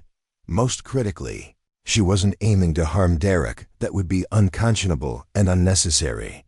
Instead, her target was his rifle's bolt assembly, a precision shot that would disable the weapon without endangering the shooter. It was the kind of surgical accuracy that required absolute confidence in ballistic calculations and flawless execution under pressure. The calculations flashed through her mind like equations she'd solved thousands of times before. Wind drift, compensation, gravity drop, the specific ballistics of her uncle's hand-loaded ammunition that she knew better than her own heartbeat. Derek's rifle was a 6-inch target at nearly 400 yards while he was in shooting position, a shot that would challenge even experienced marksmen under controlled conditions. But these weren't controlled conditions. This was exactly the kind of real-world crisis that Sofia's analysis had suggested the program was failing to prepare shooters for, a situation where speed meant nothing and precision meant everything. Sofia's breathing slowed to match her heartbeat, each inhale and exhale Timed to the natural rhythm that had guided her shooting for over a decade. Her sight picture was perfect, the crosshairs aligned precisely on Derek's bolt handle, accounting for wind drift and elevation. Her finger found the trigger's natural breaking point, that perfect balance between pressure and release that separated good shooters from great ones. The trigger broke like glass. The crack of Sofia's rifle echoed across the demonstration range, just as Derek's weapon sparked and jerked violently in his hands. His shot went wide, kicking up dirt 20 yards from the malfunctioned target and nowhere near the maintenance worker, who remained blissfully unaware of how close he'd come to being in a dangerous situation. Derek stumbled backward, shocked and confused, staring at his suddenly disabled rifle. Smoke was rising from the receiver where Sofia's bullet had struck with surgical precision, disabling the firing mechanism completely without causing an explosion or injury. The bolt was jammed solid, the weapon rendered safely inoperable by a shot that demonstrated exactly the kind of precision the program claimed to be teaching. The silence that followed was deafening. General Crawford and her entourage turned toward the armory building, trying to understand what had just happened. The carefully choreographed demonstration had suddenly become something else, entirely a real-world test of precision shooting under genuine pressure. What the hell was that? Captain Hayes barked into his radio, his voice carrying across the range. Who fired an unauthorized shot? Sofia set her rifle down and walked out of the armory building, every eye on the base now focused on her as she crossed the range toward the demonstration area. Her movement was deliberate and unhurried, each step measured with the same precision that had guided her shot. She carried herself with the quiet confidence of someone who had just proven a point that no amount of argument could have established. "Ma'am," she said, addressing General Crawford directly as she approached the VIP observation area. There was a safety hazard. The target system malfunction created a dangerous situation with civilian personnel in the potential impact area. Derek was examining his rifle with growing amazement and confusion. The bullet had struck the receiver with surgical precision, disabling the firing mechanism without causing secondary damage or endangering the shooter. It was the kind of shot that bordered on miraculous, the demonstration of marksmanship that separated true precision shooters from those who had simply learned to engage targets quickly. Colonel Reeves appeared at Sofia's side, having observed everything from the command post. "General Crawford, this is Specialist Sofia Brennan, the analyst whose work prompted our current training evaluation." General Crawford studied Sofia with the calculating gaze of a senior officer, reassessing everything she thought she understood. "That was your shot, Specialist." "Yes, ma'am. I had clear observation of the safety hazard and the technical capability to prevent a potential accident. The target you hit explained the shot parameters." Sofia retrieved her notebook, opening it to pages of calculations and observations. "Ma'am, 380-yard shot with 4-mile-per-hour crosswind from the east.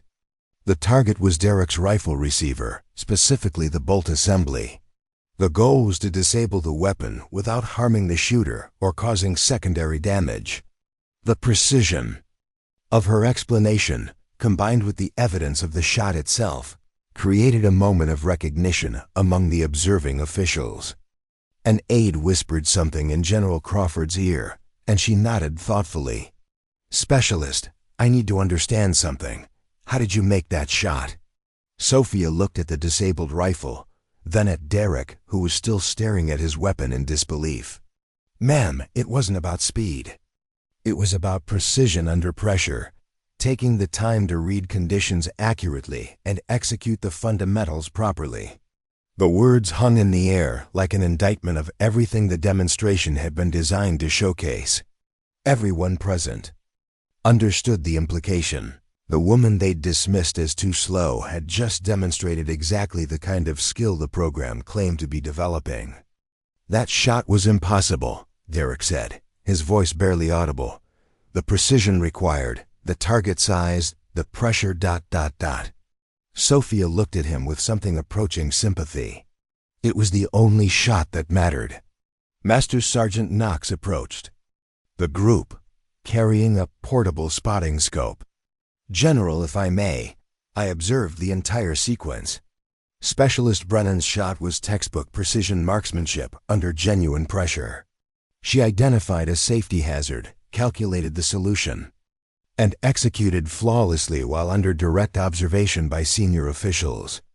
General Crawford was quiet for several minutes, studying the disabled rifle and the evidence of Sofia's intervention. When she finally spoke, her voice carried new authority. "Colonel Reeves, I want a complete investigation of this incident. And I want Specialist Brennan to brief me personally on her analysis of the training program." As the group began to disperse, Derek approached Sofia directly. His usual swagger was gone, replaced by something she'd never seen from him before: genuine respect mixed with confusion. "How long have you been able to shoot like that?" he asked quietly. "Always," Sofia replied. "But this program taught you that speed was more important than accuracy. I never learned that lesson. I don't understand. If you could shoot like that, why did you fail qualification?" Sofia smiled sadly. "I didn't fail qualification, Derek. The qualification failed to measure what really matters. Today proved that." As officials began examining the malfunctioned target system and interviewing witnesses, Sofia realized that everything had changed.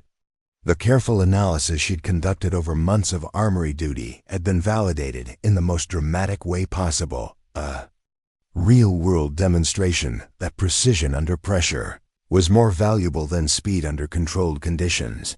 The woman they'd written off as too slow had just demonstrated that sometimes being deliberate and accurate was the only thing that mattered when lives hung in the balance. And in doing so, she'd proven that the program's fundamental assumptions about combat marksmanship might need complete revision, but the real reckoning was still to come. General Crawford's investigation would determine not just Sofia's future, but potentially the future of military sniper training across all branches. The shot that saved a demonstration was about to become the shot that changed everything.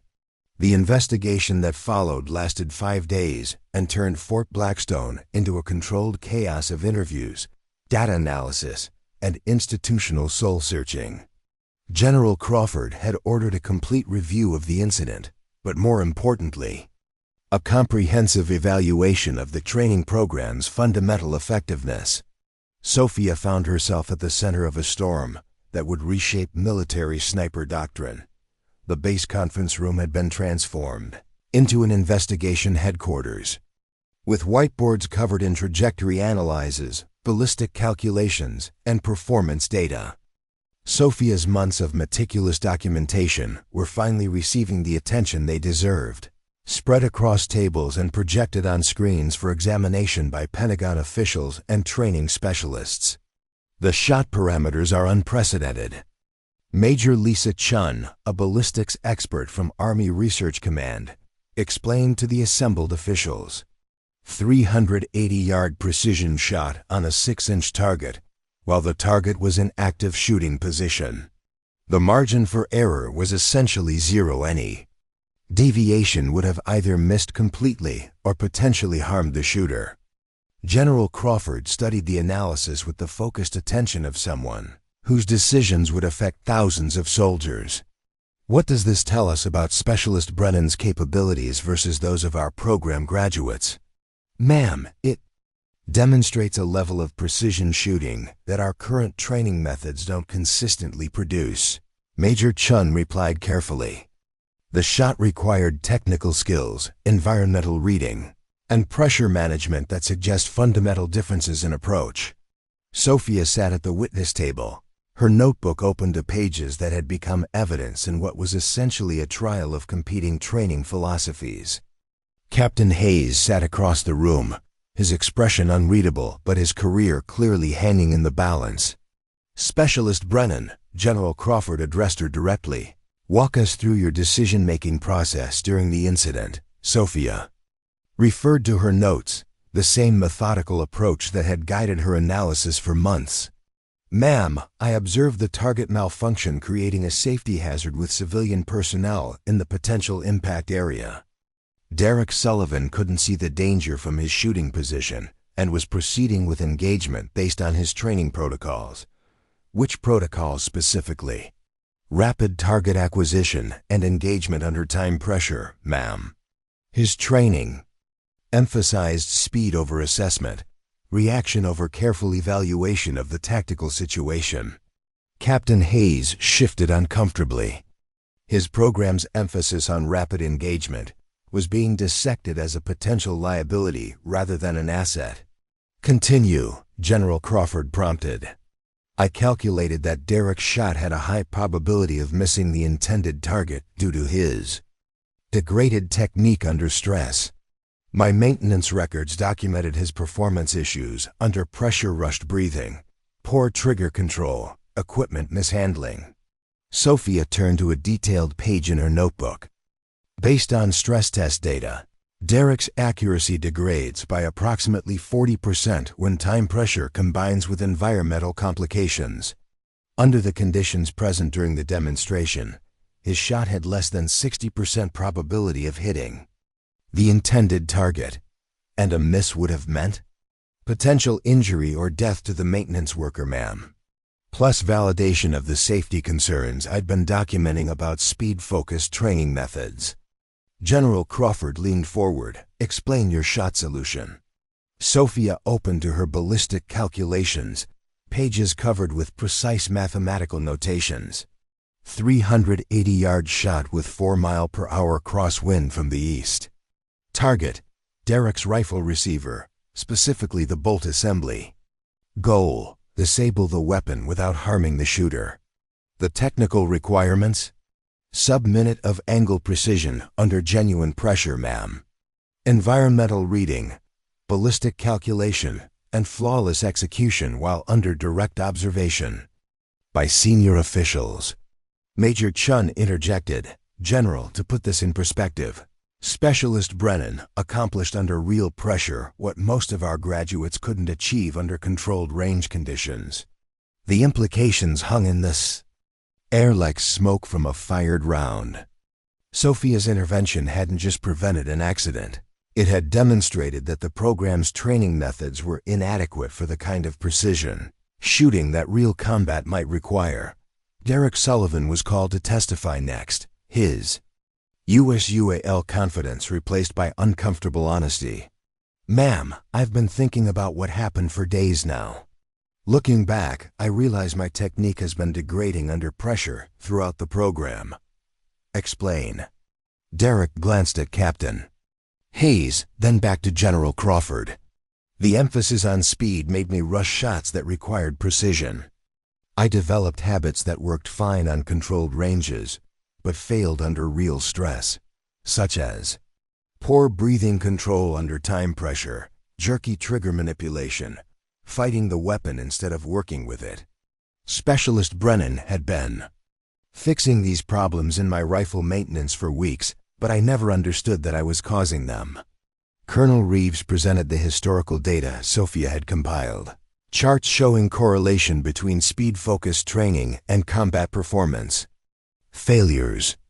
"General, this analysis suggests our graduation criteria have been selecting for the wrong skill set." "How so?" "Students who excel in timed exercises struggle when facing scenarios requiring precision rather than rapid engagement." Combat effectiveness. Data shows graduates trained under current methods have a 35% higher failure rate in situations requiring accurate shooting under genuine pressure. General Crawford studied the comprehensive data display. Weeks of Sofia's analysis now validated by official investigation. "What are you recommending?" Colonel Reeves looked at Sofia, who nodded encouragingly. "Complete revision of training philosophy, ma'am. Emphasis on adaptive marksmanship, knowing when to shoot quickly and when precision is essential. Evaluation. Criteria based on real-world performance rather than artificial time limits." Captain Hayes finally spoke, his voice carefully controlled. General, with respect, this analysis is based on the conclusions of someone who failed our qualification. Standards. The comment created a moment of tense silence. General Crawford turned to Sofia, who met her gaze steadily. Captain Hayes raises an interesting point, the general said. Specialist Brennan, addresses concern. Sofia stood, her voice calm but firm. Ma'am, I didn't fail qualification because I lacked capability. I failed because the qualification measured artificial speed over real precision. The shot I made yesterday demonstrates which skill is actually more valuable in crisis situations. She gestured toward the evidence displayed around the room. This data doesn't represent one person's opinion. It represents systematic analysis of performance patterns that are already affecting soldiers in combat. The question isn't whether I met your artificial standards, it's whether your standards prepare soldiers for real-world challenges. General. Crawford was quiet for several minutes, reviewing the evidence one final time. When she spoke, her voice carried the authority of institutional change. I'm implementing immediate modifications to this program and recommending similar changes across all military sniper training. The evidence is compelling that our current methods prioritize artificial metrics over combat effectiveness. She turned to Sofia directly. Specialist Brennan, you'll be promoted to sergeant and assigned as lead instructor for the revised curriculum. Your analysis has identified critical flaws that could have cost lives if left uncorrected. The transformation was immediate and dramatic. Sofia felt the weight of vindication mixed with responsibility. The woman they'd dismissed as too slow was now being asked to reshape how the military trained its most elite shooters. Ma'am, Sofia said, I accept the responsibility. But I want to emphasize that this isn't about individual failure, it's about systemic improvement. The goal is creating shooters who can adapt to any situation, whether speed or precision is required. As the investigation concluded, Derek approached Sofia with something approaching humility. Sergeant Brennan, I owe you more than an apology. I owe you my career, maybe my life. Sofia nodded.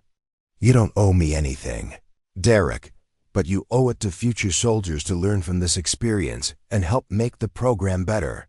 The investigation that had begun as damage control after a demonstration accident had become a catalyst for fundamental change in military training doctrine.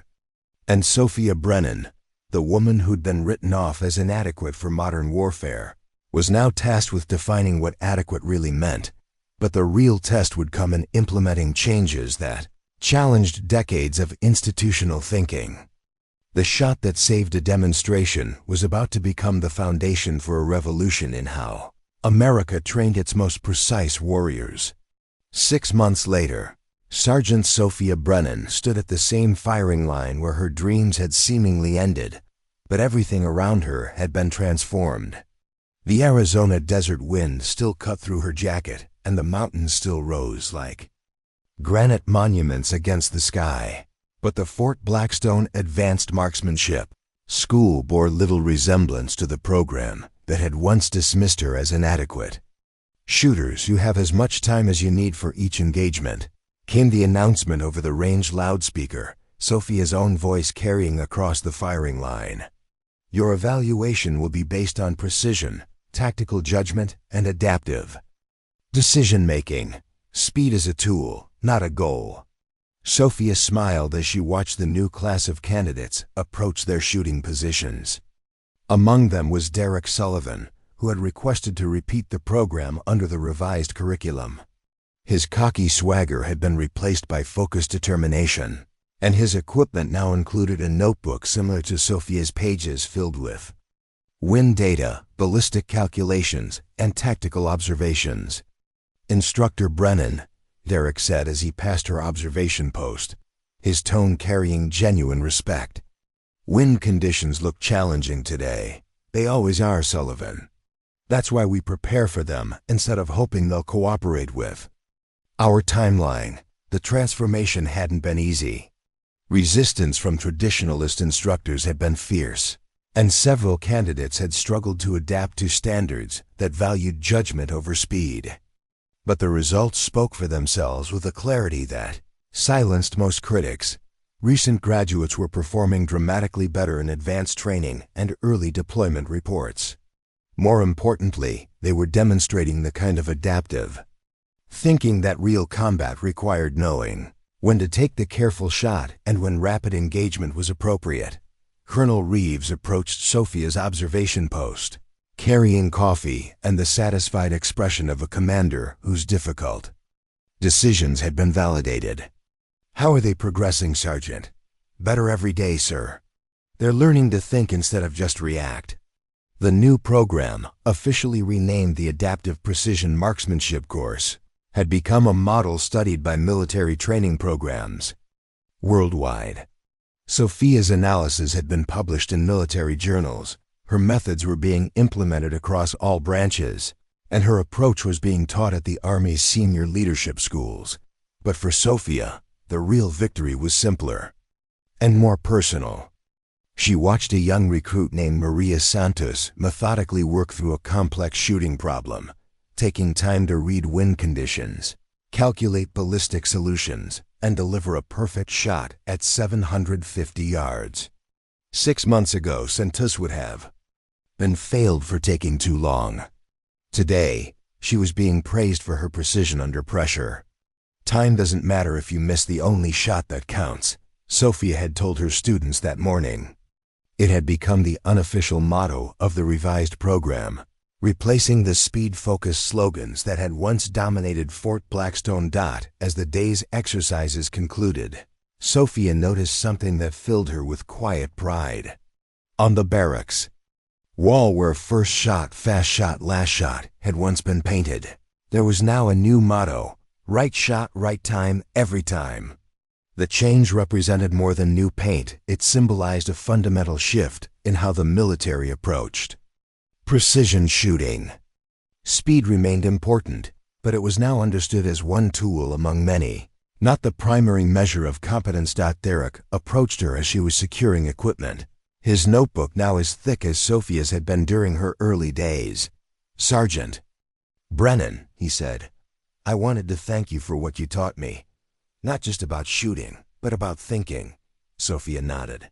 "You earned your place here by being willing to learn and change, Derek.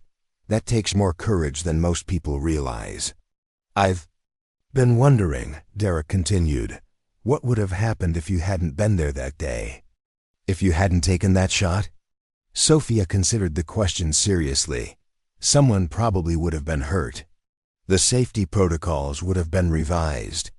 But the fundamental training problems would have continued until the next crisis forced recognition. "Instead, you forced recognition on your terms." "I forced recognition based on evidence and capability. The terms were determined by what the situation required." General Crawford had returned to Fort Blackstone that week for a follow-up inspection, her assessment exceeding all expectations. The transformation she witnessed validated every recommendation from the investigation months earlier. "Sergeant Brennan," the general said during the closing ceremony, "your work here has implications far beyond sniper training.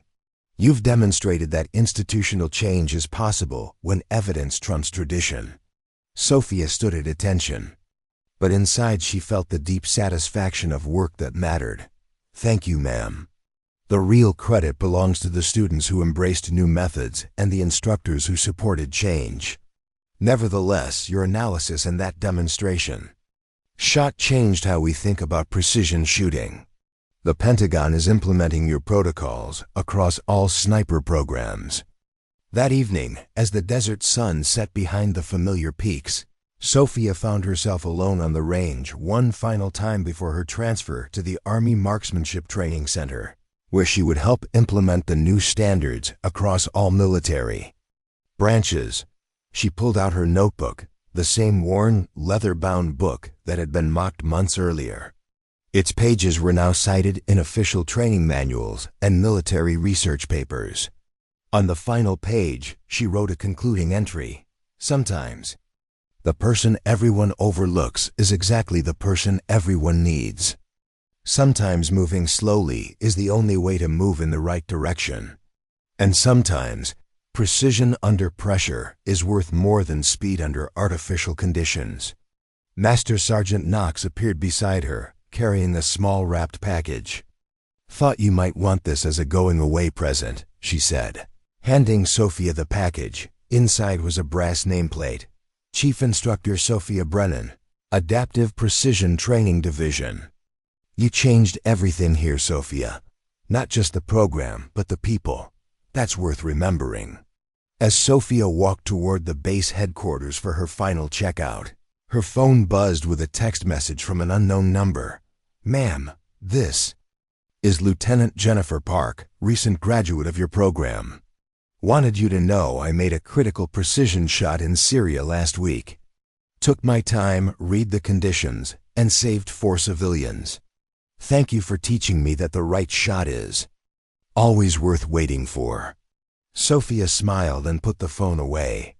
She'd proven that being different wasn't a weakness. It was exactly the strength the military had needed. The woman they'd tried to wash out had ended up washing out an entire system of flawed thinking in its place. She'd built something better.